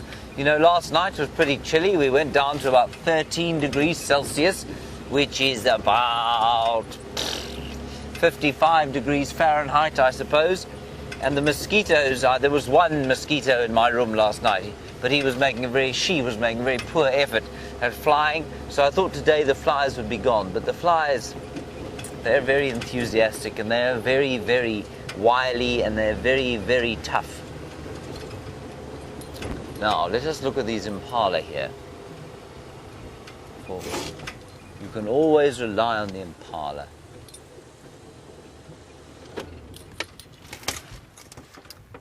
Look at these impala, and there's some very interesting light developing. Obviously some interesting stuff up in the atmosphere in the west. Anyway, there's some impala. And while we look at them, Debbie, you're all the way in Vancouver, and you want to know about whether I've ever spent the night in the bush out here and what I took with me. Yeah, I know we've often spent the night out here. I haven't done it on Juma, but I've often done it at other places where I've lived. And well, the thing is, if you're going to spend the night out here and you're going to spend the night on the ground, as it were, so let's say you just decided you'd camp right where we are now, where those impala are, you'd build a fire. That would be important. That does tend to keep animals away. And then you would have to leave someone up for the whole night with a torch, and you would keep a lookout. So a torch and a lookout would be the best way to stay safe. Then, if you can get off the ground, so if you've got a deck in a tree, which, you know, a lot of these lodges have got places for guests to sleep out, and those are decks normally in trees, well, then you can look at this chap herding his harem of females. See him holding his head down like that. And Dave, if you can just zoom in on his eye, you can see it's been a fairly torrid rutting season for him. He's got bruising under his eye. And at least now he's thinking about having something to eat, because for a long time he won't have been thinking about that at all. So Debbie, if you can get off the ground onto a deck, then that's normally pretty safe and everyone can sleep quite soundly. The more people you have, the less likely you are to be approached by animals, because a large number of people sort of deters animals with their sounds and their smell. But otherwise, if you were on your own, Debbie, the best thing to do would be to get up into a tree, maybe sling a hammock or something like that. But to sleep on the ground out here alone would be a very silly thing indeed, because things like hyenas and lions are just simply not intimidated by us when we're not standing on foot facing them.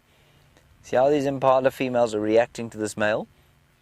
Watch, every time he moves towards them, they move slightly away from him, and he doesn't lift his head, he puts his head down.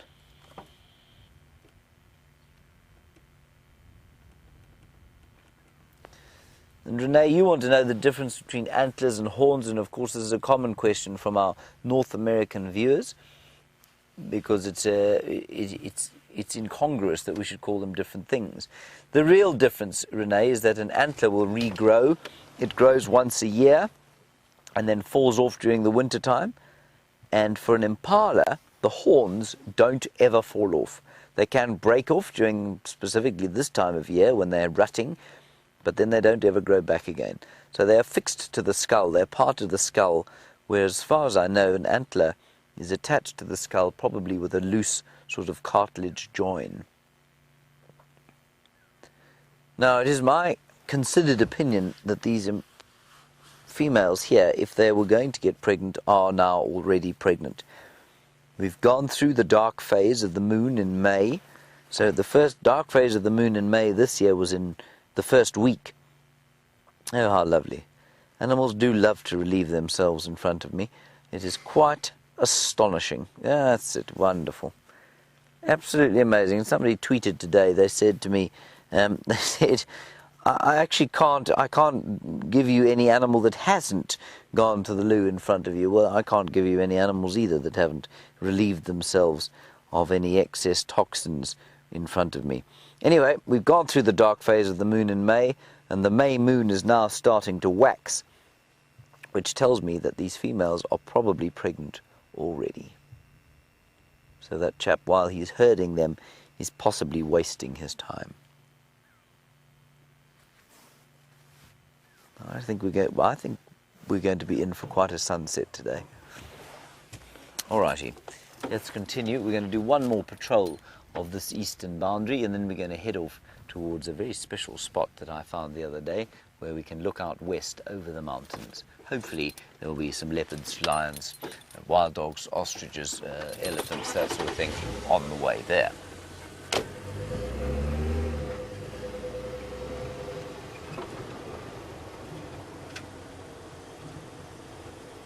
Let's see how close we can get to this chap.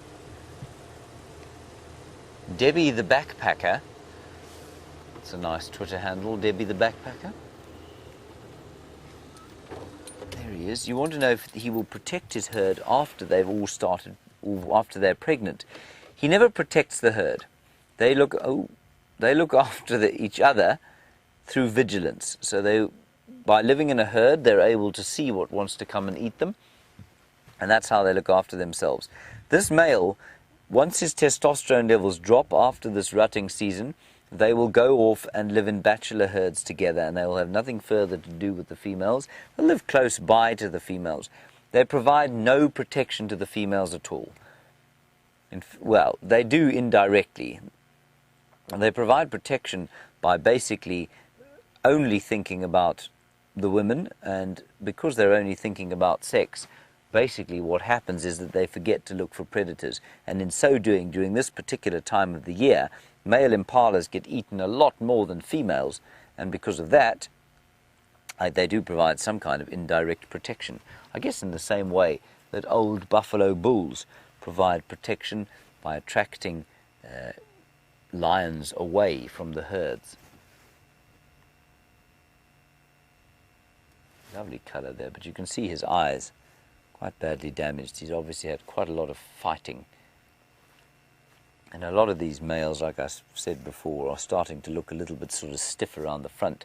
Their necks are stiff, their shoulders are stiff, and that's from the extended fighting that they've had. I'm sure they've spent most of April with a fairly severe headache. Very nice, David. Well done.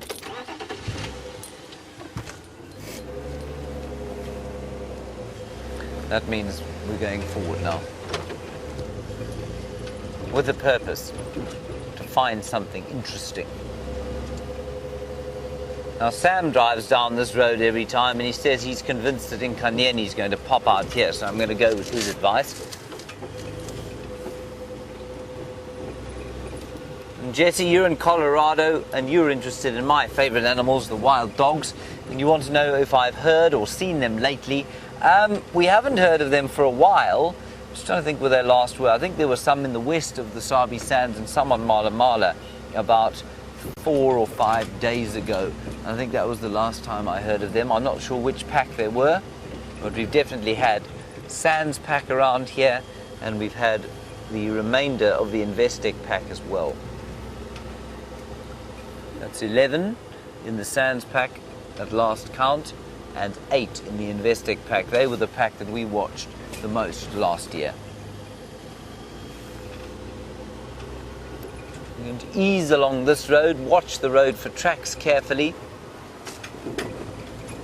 So far, the only tracks I can see are that of this very vehicle. that drove down here probably 2 days ago with Samuel, if not yesterday. Sam is convinced that Nkanyeni has got some kind of a den in this area. James, Richard, you would like to see a mongoose track this afternoon. Well, we'll see what we can find, but James, the best time, of course, as you know from this morning, to look at tracks is in the morning when we're on foot. And so if we don't find you a mongoose track today, we'll try and get Jamie to find you one tomorrow morning. She's going to be on foot, but I'll see what I can do. The most obvious mongoose track, of course, will be a white-tailed mongoose track. Very difficult to spot little dwarf mongoose tracks which have tiny little feet like that. White-tailed mongoose about that long, about an inch, without the claws. David, you don't see a leopard with her cubs here, do you? No. A dreadful pity. I don't know why I brought you along.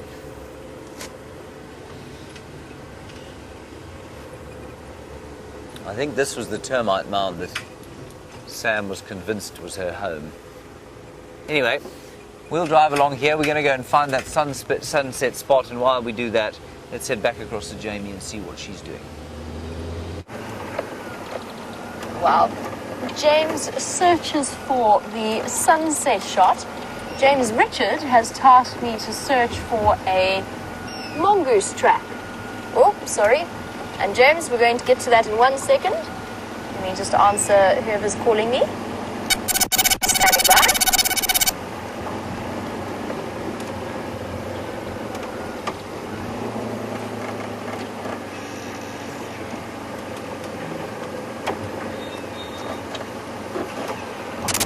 I didn't check that fast out. I didn't know people were there.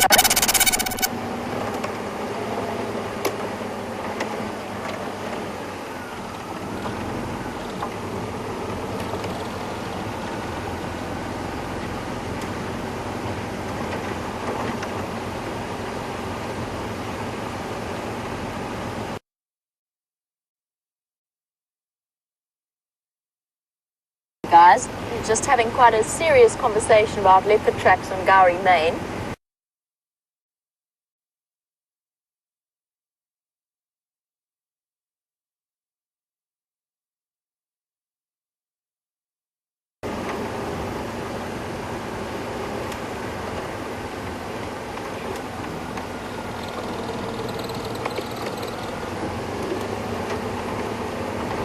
Sorry about that. You might be getting a little bit of patchy interference every time I use my Game Drive channel.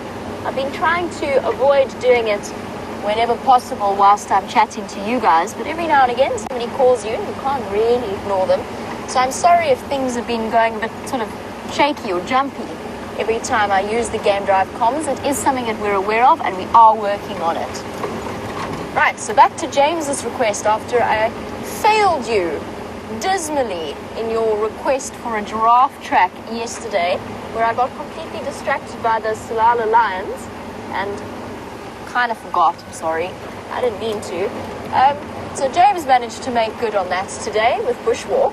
Let us see if I can do you a better service this afternoon by finding you a mongoose track. The reason I'm checking so carefully along this road is there's almost always white-tailed mongoose tracks here. And we'll look carefully. I have a funny story to tell you about where we're going now. We're going to see if we can't find some cheetah. Now, apparently, I know James is on Cheetah Plains looking for cheetah, but apparently there are tracks of cheetah crossing into Djuma. Oh, I've just come down this road at exactly the wrong time. I can't see a thing. Jean-Ray definitely can't. So the tax tells me that there were tracks coming in this direction this morning after the game drive. So whether or not it's the two males or if it in fact is that skittish male that has been seen once or twice before, only when I was on leave, remains to be seen, but keep your eye out for a different type of spotted cats. Oh, and just to fill you in as to what we were talking about on the Game Drive channel, we were talking about tracks around twin dams, which could well be Karula, but they've been driven over, so they were probably from sometime early this morning. Nevertheless, a really good place. I'm not going to get there now before the end of the sunset safari, but nevertheless, a really good place to start on our sunrise safari tomorrow. Oh, and on that note, sorry, just to let you know, I will not be on drive for the next few days, and that is because I'm actually hopping on a plane tomorrow evening on my way to very chilly looking England. I have some stuff to do around in there. Oh, sorry, let me try and rephrase all of that. I'm going back across to where I went to university. I'm going to go catch up with some friends and enjoy a graduation ceremony. So that's where I'll be going for the next few days. I'll be back again on Tuesday afternoon for the sunset safari. Really excited. I haven't been back to the UK in 4 years now, 5 years. Can't remember. It's been a while. It's been a long time. Very, very keen. But I haven't disappeared for any reason, any worrying reason. I'm just... Oh, how's it? Hello. Sorry, boy. It's okay. Sorry. Oh, startling buffalo all over the show this afternoon. Sorry, gentlemen.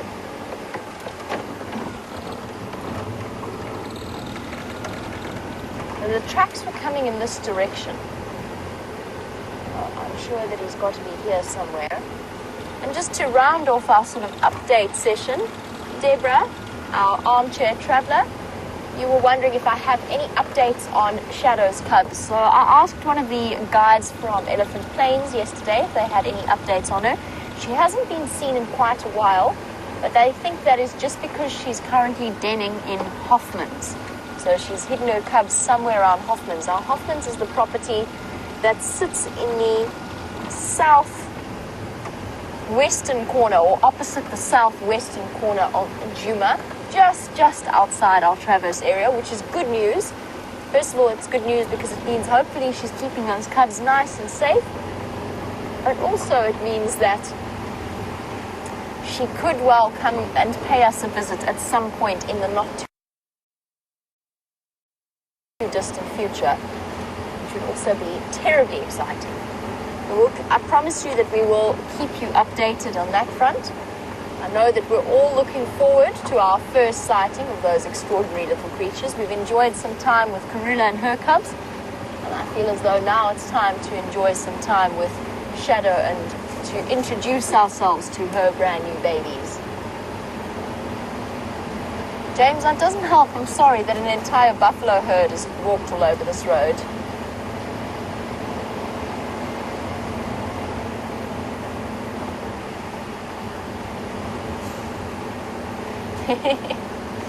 Eddie the backpacker in the UK has suggested that I should prepare myself for confusing weather, as the 3 days of summer appear to have disappeared.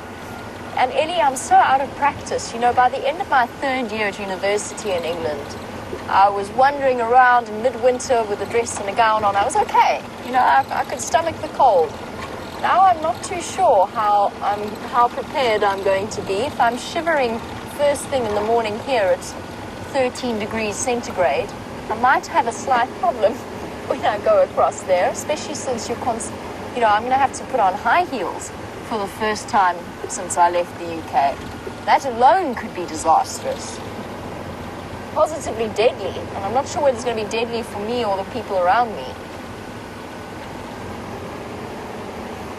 Maybe I'll just figure out a way not to wear high heels. Might be better. But thank you for the heads up. I did actually check the weather. I've got my jacket and my gloves and my scarves and everything prepared. It's all come out of storage. It's all getting ready to go across, along with the high heels and the dress. It's very exciting though, and I'm looking forward to it. Very brief trip to the UK. Well, since we're here, you don't have to twist my arm. You can maybe just go and check the hyena den. Since we're updating you on all of the different movements of the various leopards and other animals, Aaron, you were wondering if I have an update for you on Tingana. not since he crossed south very close to where Karula had that kill around the Bulgari. I have not seen hide nor hair nor track of him. It's that wonderful Mother's Day morning where we followed his tracks, and we must have just missed him. I mean, those tracks were so fresh, they were positively steaming still.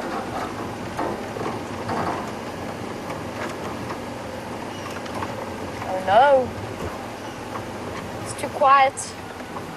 There's no little spotty faces looking at me. I wonder if they're not. They could well be at the other den. They just rotate regularly between the two.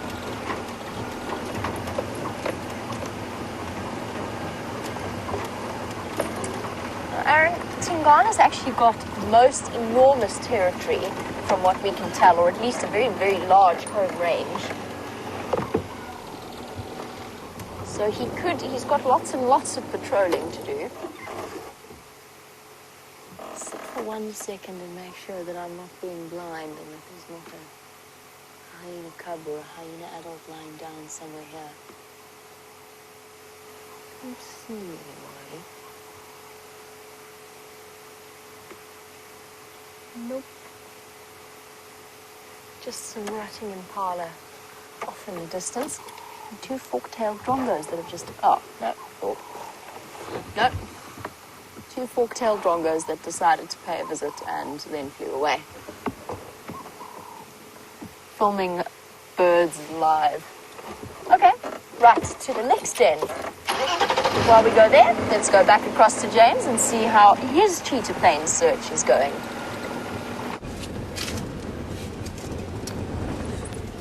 Things are going as they were before.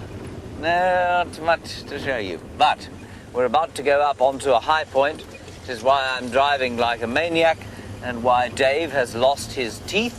And we are going to be very soon on this ridge crest where a few days ago I discovered with Jean-Dre a beautiful sunset spot. So crack open your favourite snifter, pour yourself whatever it is you like, and have a look at what is about to unfold in front of you to the left-hand side of your screen now, but we will put it in front of your screen. 1 minute. 1 minute.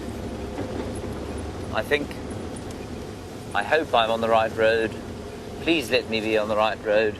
I'll be so embarrassed if I'm not on the right road.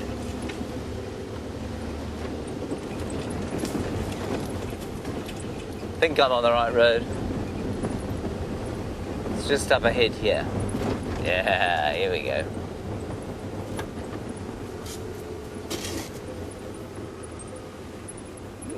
Yes, yes, yes, it's coming, it's coming.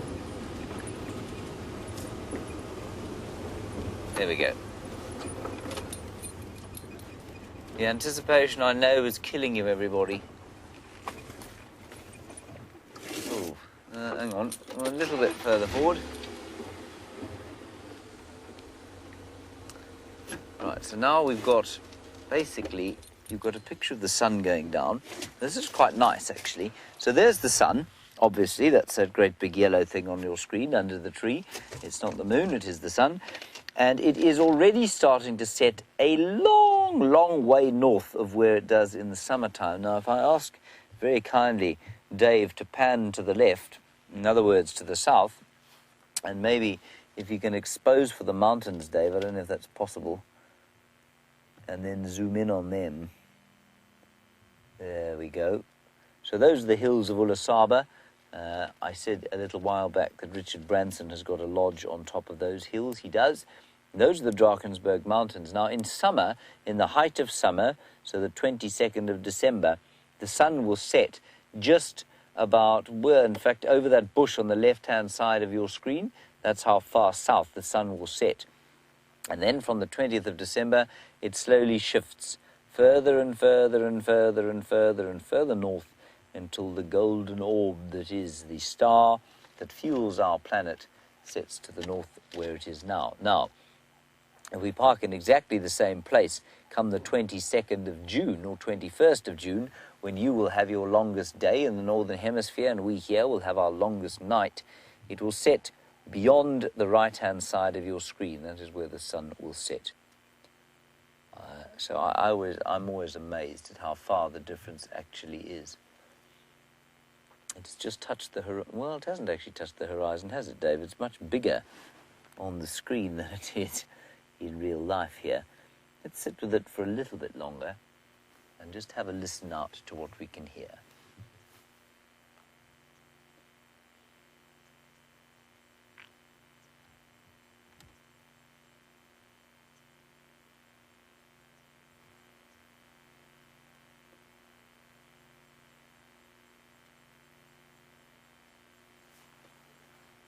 There we go, and you can feel it's just completely and utterly silent. There was one blue wax ball flying over the top going chip, chip, chip, chip, chip, chip. And the wing beats of a Birchall starling. And then nothing. Blazing yellow sky that. And there's lots and lots of stuff in the atmosphere. That's why it's that blazing yellow colour and not sort of blue with a smaller orb. That's very impressive, David. Yes, one must give compliments where they are due, of course. In my case, they're inescapably few and far between, but in yours, I'm actually going to take a picture of that.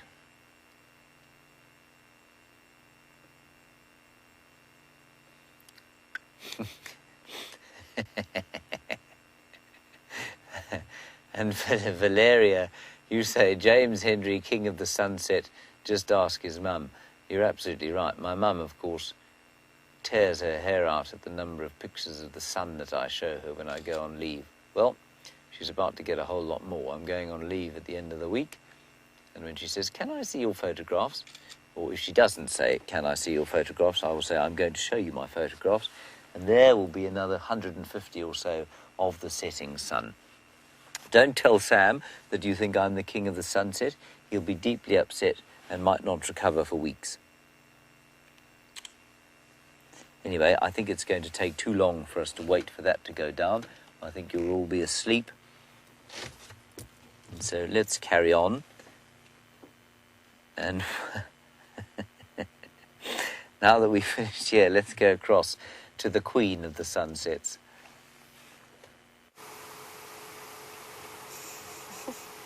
This might be a slight exaggeration. I just park the car and let the wonderfully gifted cameraman do the grunt of the hard work. I've just got to find a nice place to pop them. This is a pretty nice place, though.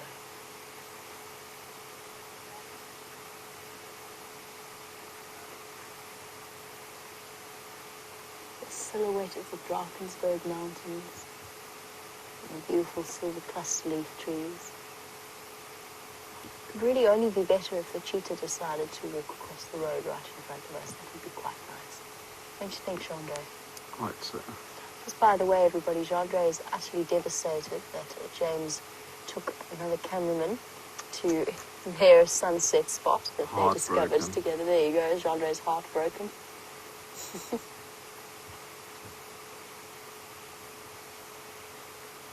Beautiful.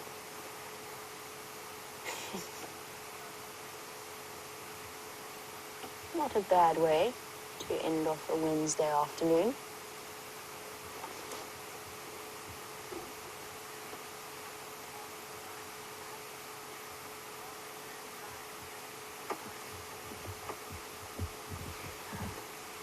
Gracie, who is one of our 8-year-old viewers. Gracie, yes, absolutely. I promise you that I will miss you while I'm gone. I will miss you terribly. I did miss you really when I was on my last leave, and I thought of you often. So I will be missing you, and I'm sorry you're missing me, but I promise you it's only for 4 days, and then I'm back once again in the driver's seat, and I'm going to show you lots of lions and all kinds of other things. Gracie says that girls are good at driving. I agree, Gracie. I'm glad you think so. I think we're quite good as well. Now, James, on a different note, you were wondering about on a mongoose track. I haven't found you a mongoose track, but I've found you one that might be something slightly new. The tracking light is really difficult right now. So we've kind of missed out on our opportunities, but it's not too bad. There you go. For your tracking scrapbook,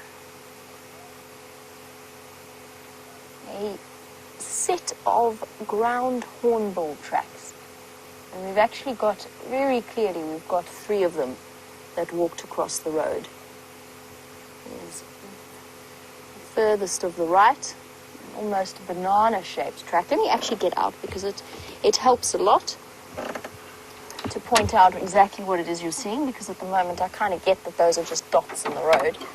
So a ground hornbill. Oh, there's a beautiful one here, but I put the car in the wrong place, silly me. But a ground hornbill, that big bird, probably would come, oh, whoopsie, there's a car coming, come up to about here at its head height. And I'm afraid they're just going to have to put up with me for 1 second. We have to do this really quickly. I'm going to do a very rapid tracking. Okay, so back foot, toe, toe, toe. Back foot, toe, toe, toe. Kind of banana shaped, kind of banana shaped. The end. Sorry to get out of this person's way. So James, I really hope you managed to get your screenshots. It's not a mongoose, but it is a ground hornbill. Let me shift myself so that this poor person can come past. Sorry, that was tracking accelerated course.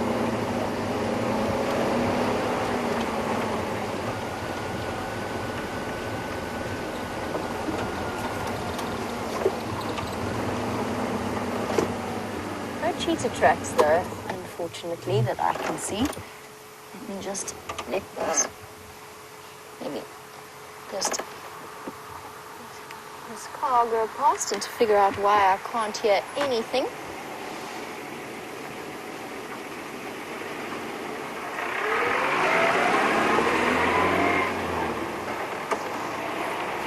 Oh.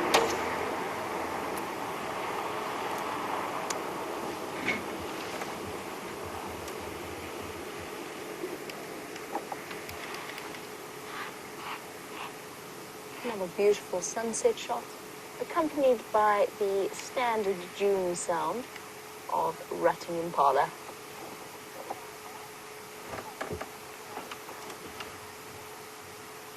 Oh.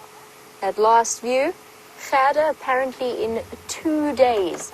It's just 2 more days before you see African sunsets for real. I'm really excited for you and I hope that you have an amazing time. That is wonderful news. You know, they say of the red African soil that once your feet touch red soil, you either never leave or you always come back. So for you, Gerda, I hope that that is always true.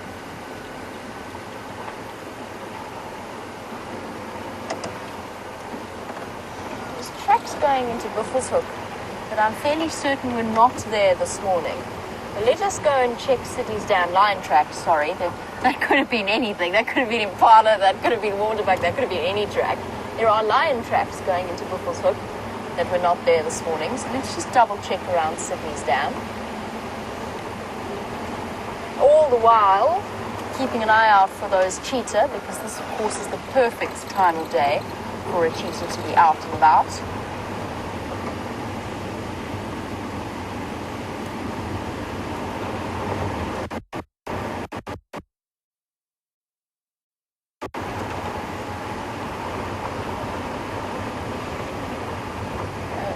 Almost here at Sydney's Dam.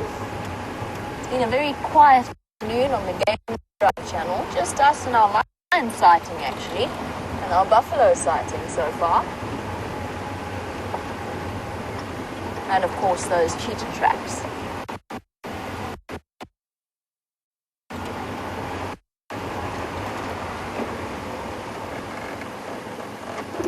Sorry. A while for my brain to catch up with, or my body to catch up with my brain there.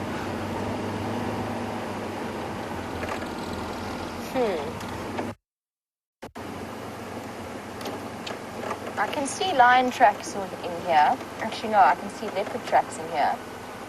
But I mean, it's going to be almost impossible for Jean-Andre to show you in this mess of tracks that is this entire mitre drain. They're not as fresh as I thought they were originally. You got them there, Jean-Andre. You're right, that is exactly what I was looking at. Well done. I mean, poor Jean-Andre under the bus there, because as you can see, they're almost invisible. Right, those are fairly old, so we don't need to stress too much about them. Keep examining the different water holes and hoping for cheetah.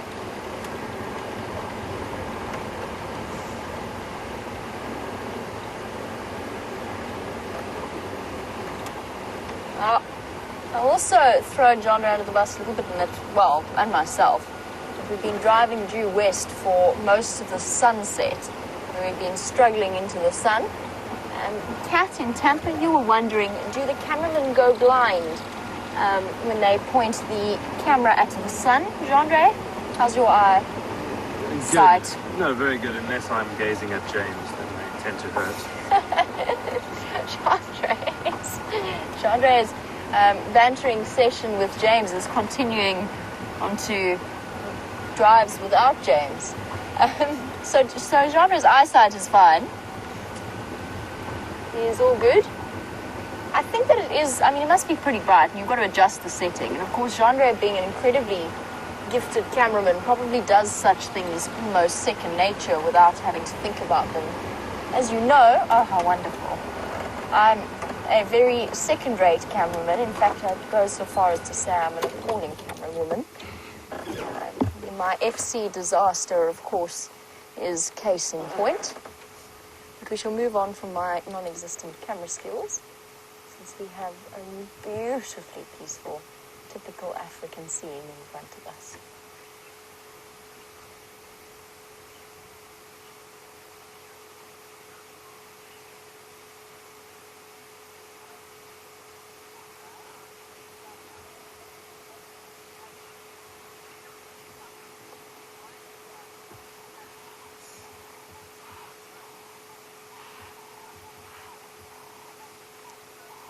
Scenes like this, just so beautiful.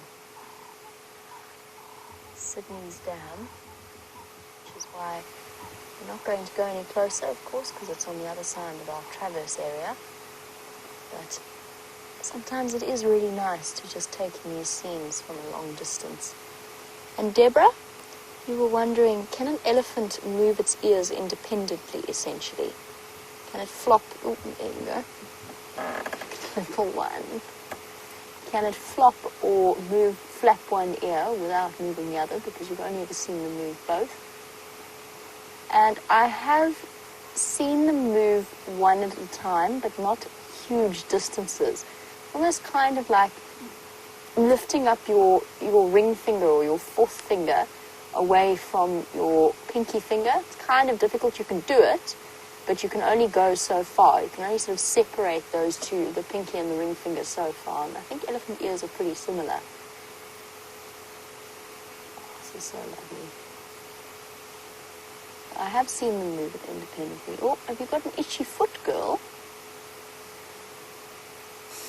Here you go. Why did she do that? Something caught her attention. We saw her body language change. Okay, she's relaxed again.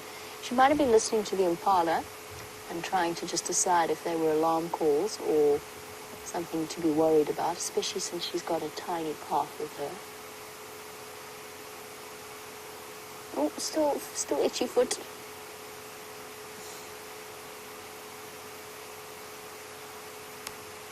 I love watching them do that.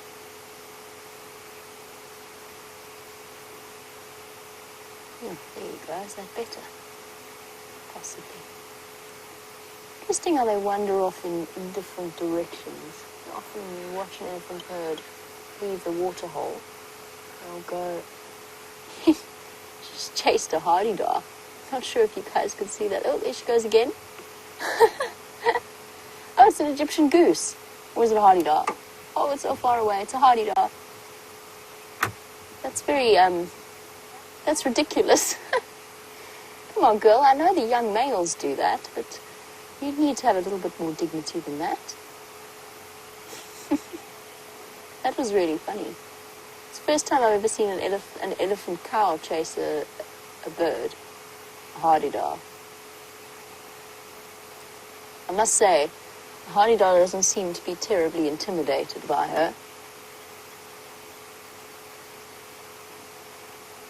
Big female at the back. Wow.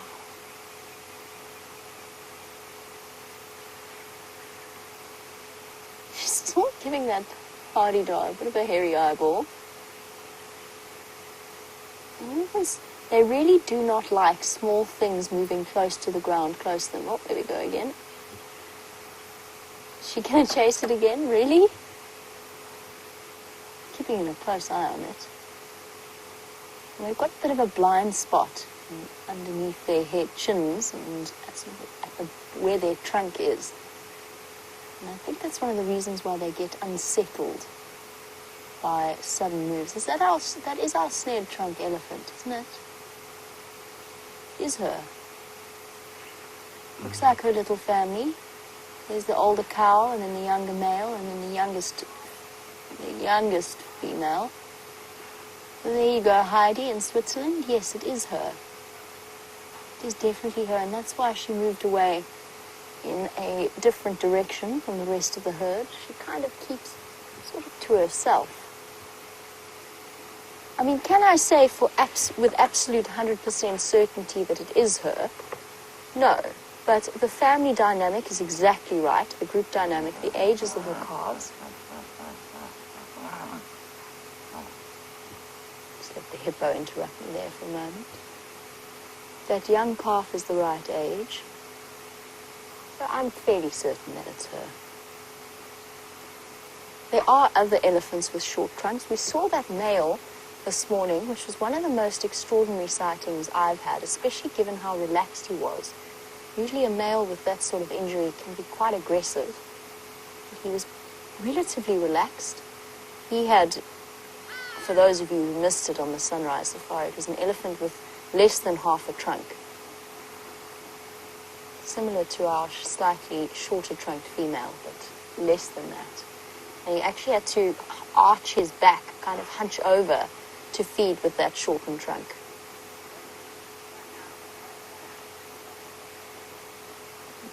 Janine, as we enjoy the sun slowly setting. Oh, and a bat. Well done, Jandre. That's incredible.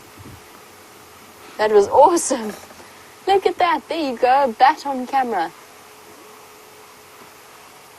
Look at it flapping. Look at it go.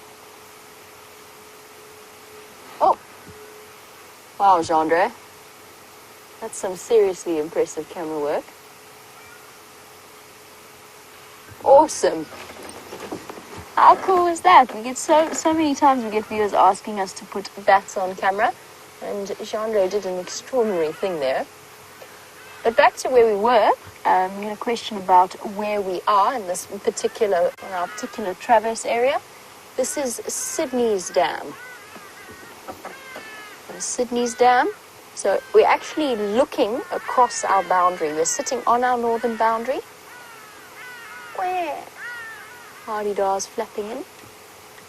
So we're at Sydney's Dam looking across.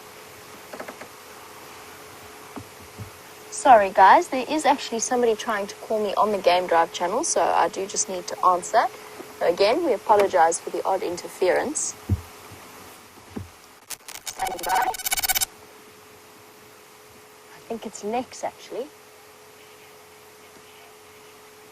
And while I do, I'm going to send you back across to James to find out what he's doing with his evening.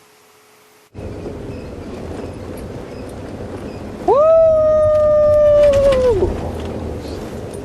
Sorry. We just went down a steep hill there, and I can't stop myself doing that, especially when there are no animals in the offing, but there is a buffalo just up ahead. David, you all right there? All good. I wish you could see his face right now. Anyway, buffalo going south of us. There's a buffalo. The buffalo looks a little bit shocked at what he just saw. I'm not surprised. Are you, Dave? I do apologise, everybody. Every time I put my jacket on, I forget to take my microphone off, which is very poor, and then the directors shout at me and they won't speak to me when we get back to camp, and it's all just rather awkward. I apologise. Is that better, Kirsten? There we go. Sorry about that, everybody. Very unprofessional. Buffalo's gone. Equally unprofessional, the buffalo. There's a vehicle up ahead on the road. A little bit suspicious as to what they're looking at. So let's go along and look. I haven't heard anything on the radio. But of course, this is the boundary between us and the south of us. And so if there's a leopard sighting on this side of the road, well, you know, they're not going to call it in on this channel. They don't have our channel. So maybe there's something up ahead. Maybe they're just driving along the road. We'll find out now.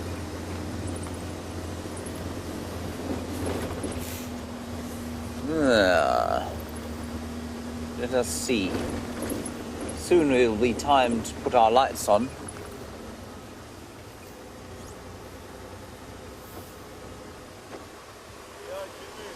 Minjani Derek Magojan. Hey. How's it going? Good. Good. Anything going on? Of any importance? No? Okay. And he's all south, is he? Okay. Okay. Cool. Thanks, Neil. Okay, cool. Ego. Nifaminjan. Okay. All right. Tavonan. Bye-bye. That's Derek. I'll tell you a story about Derek. Hello, men. How are you? How are you doing? Good? Good, fine, full of joy? Do you guys get those breakaways? No, not today. No, not today, yeah. Just to Birmingham. See ya. Phew, quite a busy road, this. So there are some giraffe apparently around here somewhere. And I shall tell you about Derek. Derek used to work at Ngala, where I used to work. And Derek was he's one of the most colourful characters you'll ever meet in your life. And he used to say, oh, there's a giraffe going on to Juma. He's a kind of fellow who could be described as naughty in the nicest possible way. And you could just see that from his face. I don't know if I don't know if Dave showed you his face, no. But next time we see Derek, we'll show you, and you'll know exactly what I mean. He's a wonderful chap. He lives quite close to the gate where we live here, and he now works at Elephant Plains. So Tingana is south of us. He's on Chitwa. He's got a kill there, so he's fine. And I mean, the real reason I was driving along here in hope is, of course, that this is the Gari main road, and this is the road over which Karula crossed yesterday, right over here, hoping to see her. She's not here. Giraffe is talking in very short, strange sentences. Sorry. This is a very magnificent young bull giraffe. He's in full charge, everybody. Duck. I am, of course, being entirely sarcastic. He's just having a stroll down here because it's clear of trees, you see, so it's easy for him to walk. And now he's a little bit nervous of us, so he's going to go around.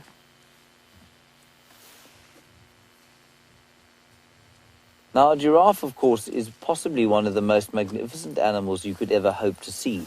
It is incongruous. It is the only one of its kind out here, certainly. You do get something similar called an okapi that lives in the Central African rainforests. And yet, when people come out here, nobody ever says, I just want to see a giraffe. And I think that they are utterly spectacular. 4.5 meters tall. We'll just roll back with him.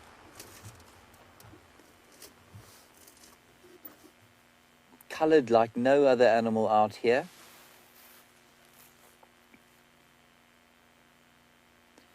Eyelashes to rival the longest on any model in the world.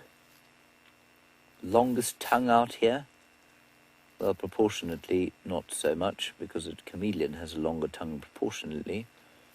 But still very long, nevertheless. Oh, come on, Rusty. Don't make me start you. There we go. She's moving a little.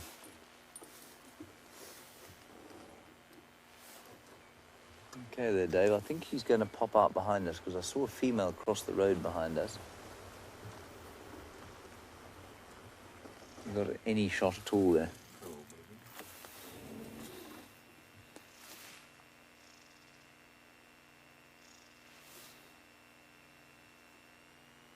Oh, isn't he lovely? And Dina, you say Giraffe are in your top 5 favourites. I think they're in mine too, you know. And while we spend a lot of time with smelly old buffalo bulls, we spend much less time with them. And I mean, these guys are actually rarer than buffalo.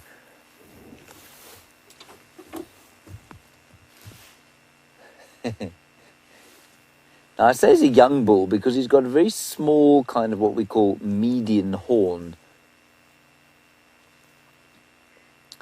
And by median horn, I mean just that sort of calcification of his skull in between his 2 proper horns. Brandon, nice question from you. Do we get all species of giraffe here? It's a bit of a trick question. We do get all species of giraffe in that there is only 1 species of giraffe, but there are 9 subspecies of giraffe, Brandon. And we only get this one, and this is the southern giraffe. That, you know, they could all definitely interbreed with each other totally successfully and produce viable offspring. So although there is only 1 official giraffe species, you know, there's some dispute over to whether some of them shouldn't be called different species on their own, but there are 9 at least distinct subspecies. I will now attempt to remember them again. I have no doubt I'm going to fail dismally. We have the Angolan giraffe, the Maasai giraffe, the reticulated giraffe, the Thornycroft's giraffe, the Nubian giraffe, still got 4 to go, the southern giraffe, I didn't say him, the Kenyan maybe, no, Central African, and Nigerian. I think the Nigerian might be the Thornycrofts, if I'm not mistaken. Anyway, that's just about all of them. And they all are just separated by the place in which they live, and their colours are slightly different. The reticulated giraffe is the one I want to see the most. He's got the most odd-shaped markings. This chap's fantastic. He's very lean. He's not an oaf at all. He's a bit like, he's a bit like Brent Leo Smith was in the days when he was a model, of course. Very model-esque.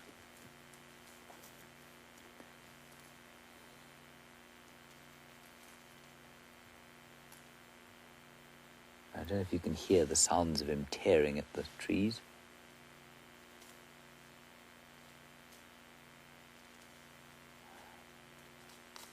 And that is a ziziphus tree, and you just saw him catching his head there as he pulled his head out of the tree, and that's precisely the reason that they've got those long eyelashes. Just to avoid any of those nasty thorns, which he doesn't seem to mind in his tongue, which is still astonishes me. But it's to keep them out of his eyes. Let's roll a little bit further back.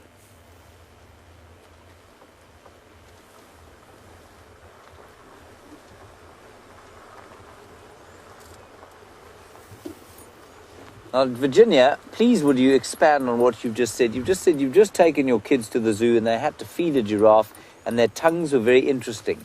In what way, Virginia? Because, yes, they are absolutely fascinating and their ability to deal with the thorns, to me, is amazing. And I'm still not convinced that I know why they're able to deal with the thorns. It's got something to do with the fact that they've got a sort of leathery undercovering to the tongue, lots of lubrication from the saliva. But how they're able to deal with those thorns, I just still don't know. So I'd love to know if you actually touched a giraffe's tongue, what it felt like, Virginia.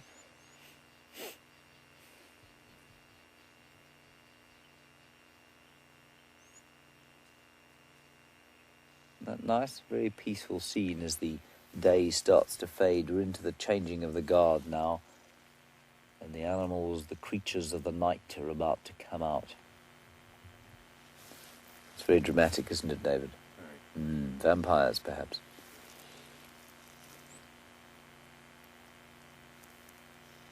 Oh, that's a lovely picture of him going in towards that tree. Okay, well, he's decided that that's enough of that. Let's leave him heading towards that tall tree. And we'll go and see what else we can find. Put some lights on. Now I must get the spotlight out and embarrass myself with my spotlighting technique again.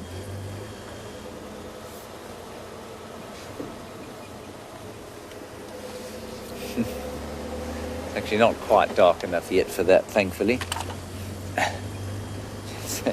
Let's continue on up the road here. We're now going to do a pass. We've left Cheetah Plains, by the way. That may have been obvious to you. But we're now going... Ooh, very powerful smelling elephant dung. We're going to make a pass up the western edge of Djuma and see if we can't pick up on tracks of Shadow. Steph said he had tracks of her on Djuma yesterday. Now, we don't know what the status of her cubs is. No one seems to have seen them for ages, but very few people have seen her either. So I think that they're still probably okay. She's been spending a lot of time on Hofmans, which is to the south of us, and not many people traverse there, especially if there are other sightings to go to. So with any luck, we'll pick something up. We had 2 lovely sightings of her about probably a week ago, maybe 10 days ago. Viam and I. She was just walking around on Djuma again, and it was just so lovely to see her. I'd like to see her again. With her babies, preferably. They're now just over 2 months old. This would explain why the dulcet tones of K. Mac Smith are not in my ear. I'm plugged back in.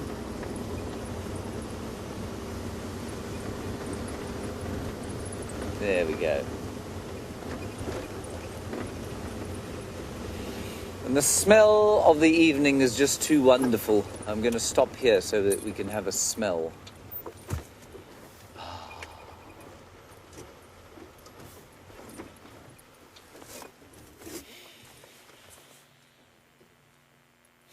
It's very fresh. Tinged with a bit of elephant dung, which was a nice smell. Bit of dust.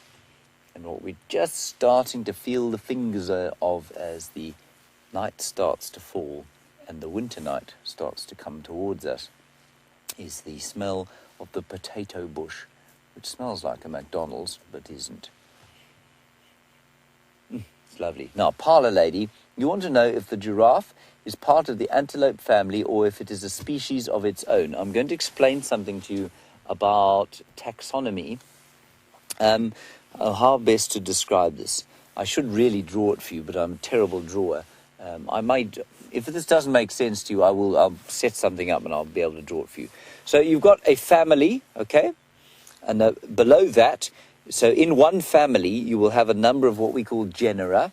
So let's take, not the giraffe, that's too difficult. Let's take the cats, okay? We've got the Felidae family, and under the Felidae family, we've got the genus Panthera and the genus Felis. They're in the same family. And under the Panthera, then we have species. So under the genuses or the genera, we've got species. So under Panthera, we've got lion, leopard, and tiger.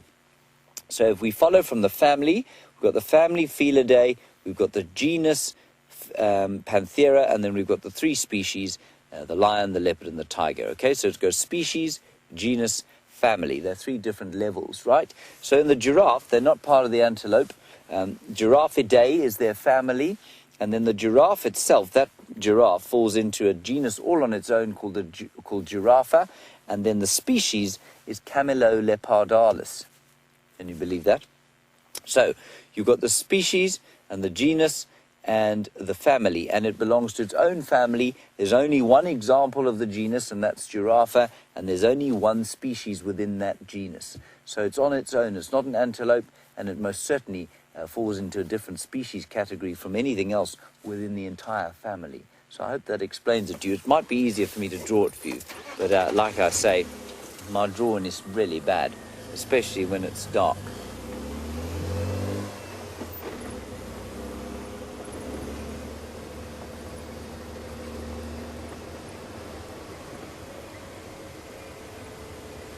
Okay, so Virginia, you say that you did touch the giraffe's tongue, and it's very leathery. So I think that's very interesting. I've always imagined it to be fairly leathery, and I suspect the way they're able to cope with the thorns is that the tongue is probably just able to get rid of them in the same way that your skin eventually gets rid of the thorn, and also that the epidermis or dermal layer, the outer layer, probably replaces itself very often.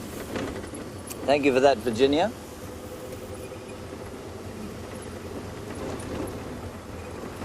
And while we drive along here and get off this rather main road, let's head across to Jamie and get an update from her.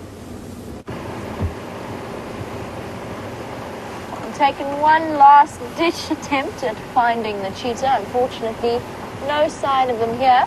So we're going to slowly end off our last few moments of the sunset safari by just cruising past where the lions were and seeing if they've decided to get up. Lex is with them at the moment, so we will be able to hear if they do decide to go wandering about. For now, they seem to be fast asleep in the world's most uncomfortable setting. I don't quite understand their choices there.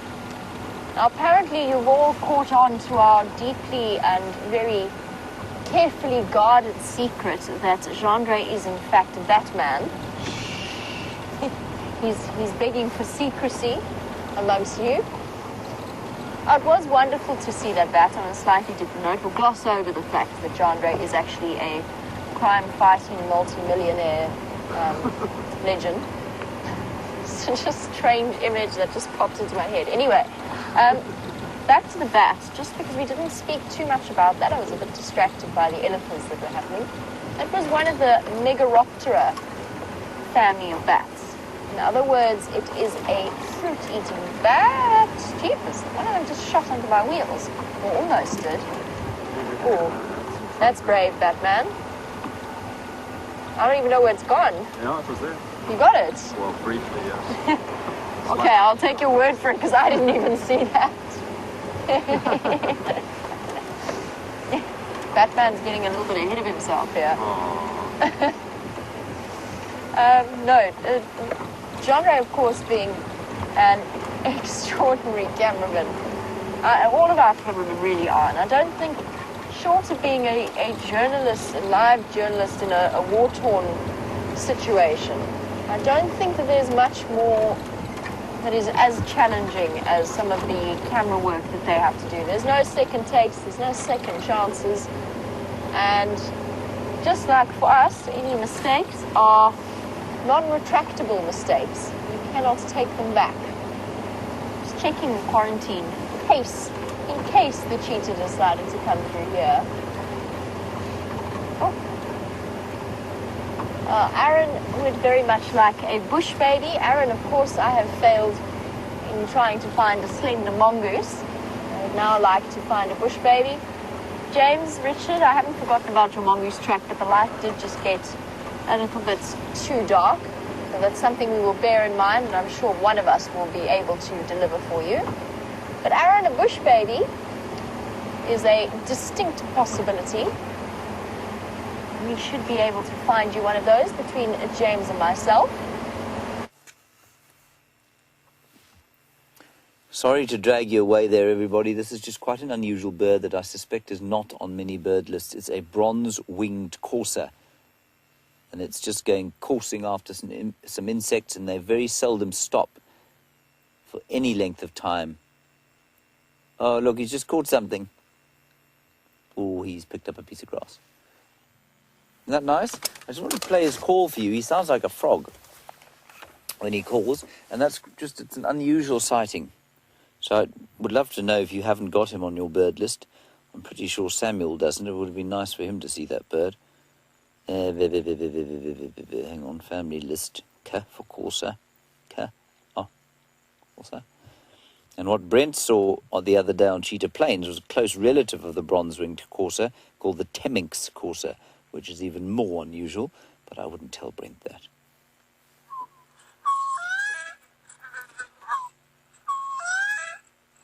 Isn't that interesting? Oh, shame, he's calling. Stop.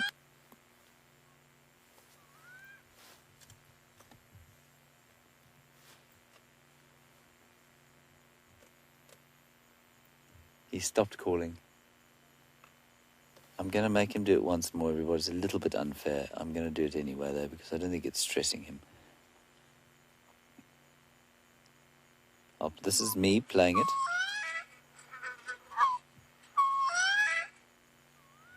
That's him. You heard that? Cool.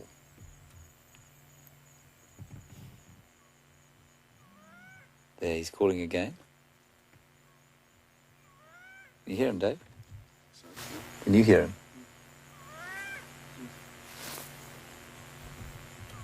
Final control can't hear him, but that's got more to do with their speakers than it does with whether we can hear it or not. Ah, it's amazing. So I'm sure you have seen this bird before. It's not uncommon here. It's uncommon to hear it call like that. Unfortunately, I made him call, but that's okay. I still want to go and then see the Temminck's course on Cheetah Plains. So those of you who've been keeping bird lists for a long time will definitely have seen it before. It's not the first time I've seen it here, but it's the first time we've had such a really good view of it. Marvellous.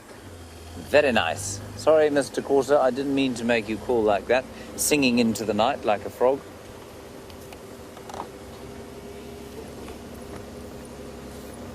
Very nice indeed.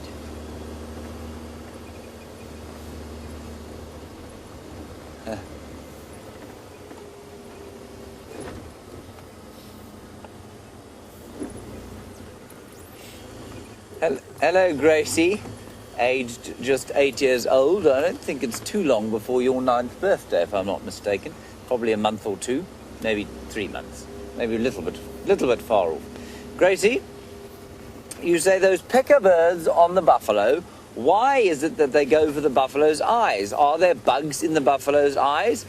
Gracie, there are, but not so much in the eyes, but just underneath. So the next time you look at a buffalo bull, just look how the skin beneath his eyes is free of hair. There's no hair here, and that's because the ticks go underneath the eyes. And so although it looks like those oxpeckers are pecking away at the actual eyes, they're not. They're having a go at the hair under, or the ticks that sit just underneath the eyes, almost kind of, I'll get Dave to show you, sort of in the eyelid. So they sit around there. You see there? I'm glad I don't have any ticks over there, Gracie. But that's kind of where the ticks live. And then they get pecked out of there, and then the buffalo has no hair underneath his eye there. That's why you see those bare patches of skin underneath the buffalo's eye. But they wouldn't be tough enough to be able to cope with having ticks in their eyes or birds pecking at their eyes.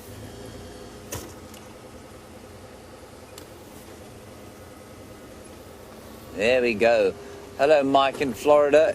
You say that was your 234th bird. That's an unbelievable bird list for this area. Well done. That's brilliant. Okay, let's head across to Jamie and see what she's having a look at.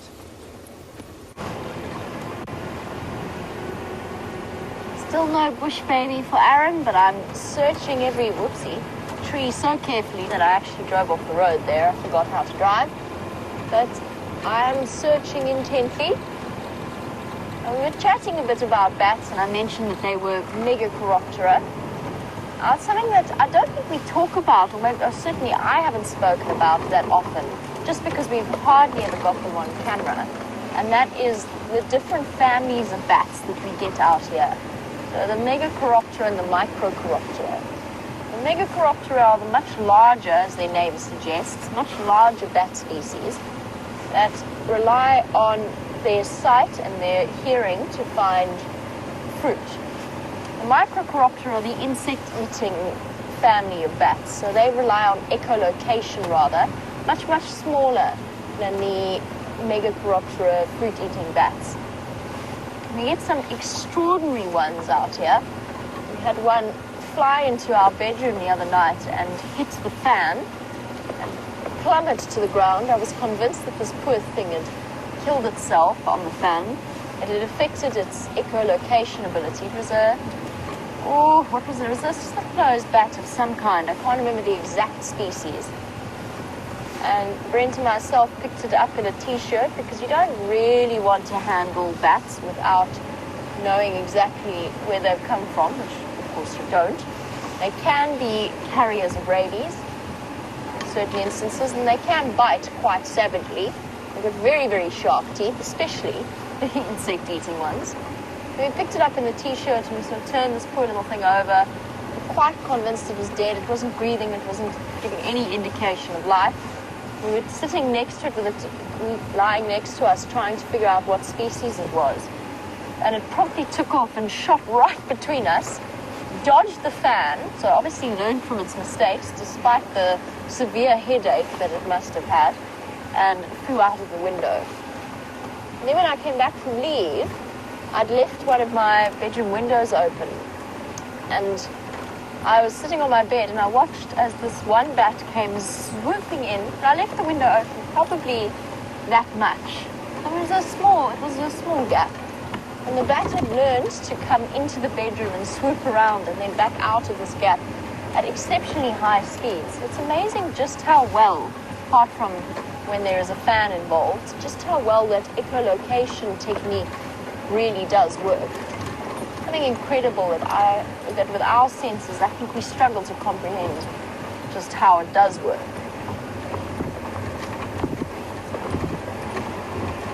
No sign of our cheetah, so they might be around tomorrow morning for the sunrise safari, because I haven't seen any tracks coming out of the block where they were sent to disappear into.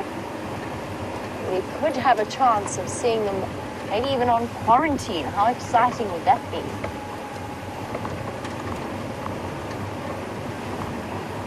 Okay, we're coming across to Bush Baby Central, in my experience. Let us keep our fingers and toes crossed for a nice Bush Baby sighting. This is also where I saw the serval as well, so we've got all kinds of extraordinary animals to potentially look forward to. Roadblock.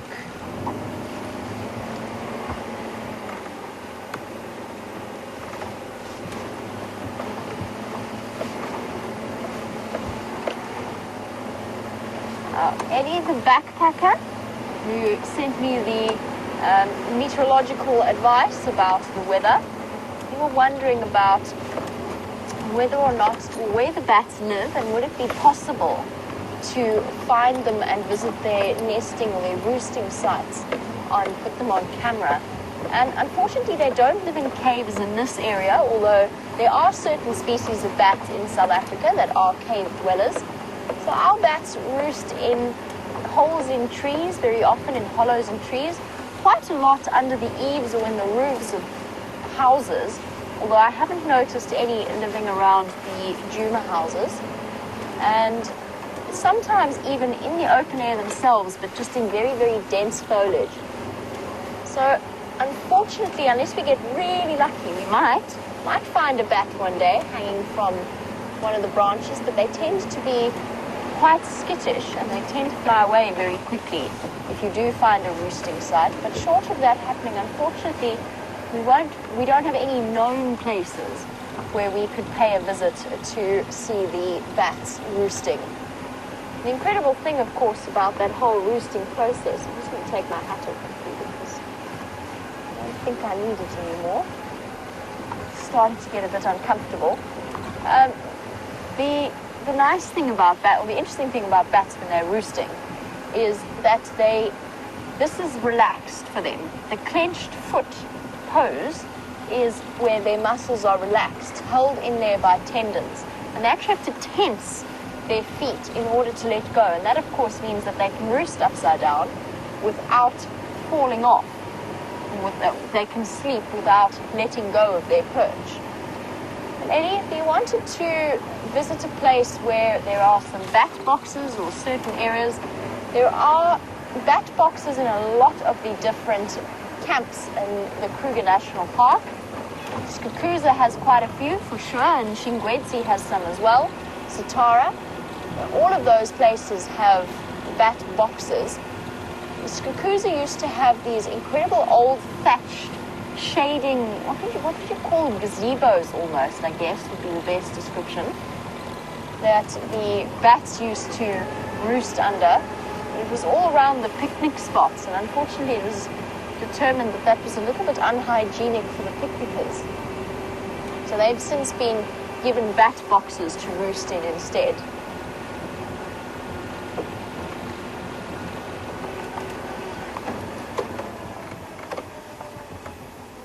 And as we come now to the end of our sunset safari on this beautiful evening, it really is the most stunning evening. I just want to say thank you to Batman, Jean-Andre, for all of his fantastic camera work, as well as to Kirsty and Jerry in Final Control, and to James and Dave out on the other vehicle. Most importantly, thank you to all of you for your fantastic questions and comments and your enthusiasm on the back of our vehicle. Have a wonderful day, and we will catch you for the sunrise safari. Never get that right. Bye-bye.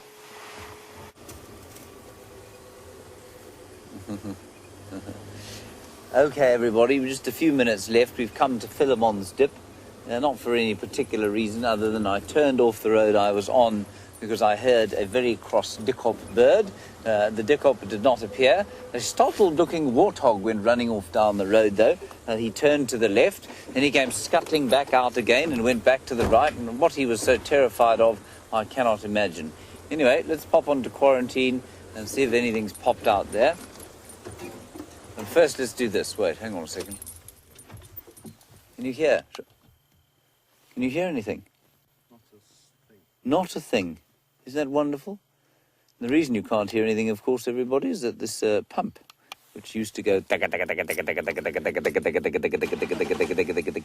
it predated, well, it predated the Tyrannosaurus Rex, I think, is being replaced with a solar pump, and it is utterly silent. And it is my fervent wish that one day our vehicles too shall be utterly silent, and you have that experience of just floating down the road there with that giraffe backwards. That'd be wonderful to do that all the time. One day the technology will exist. It's not quite here yet, especially for the bush, because if anything goes wrong out here, of course, it's very difficult to try and fix it.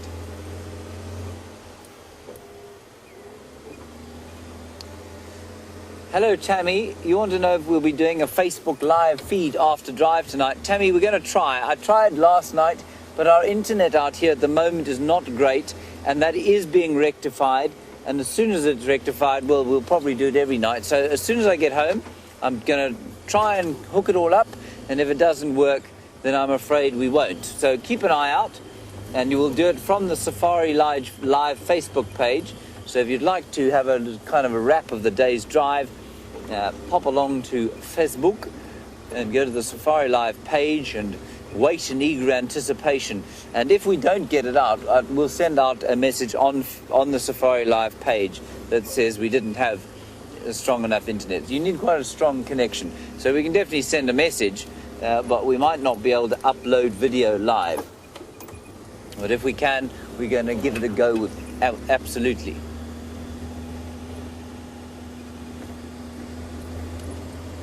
So just a minute left, and then you can all go and do whatever it is you do with your lives when you're not watching us. And we do so appreciate the time that you spend with us, the questions you ask, and the comments you make. As I've said to you before, I find it absolutely stimulating taking a safari with so many of you, and with all these new young viewers we have with the little kids.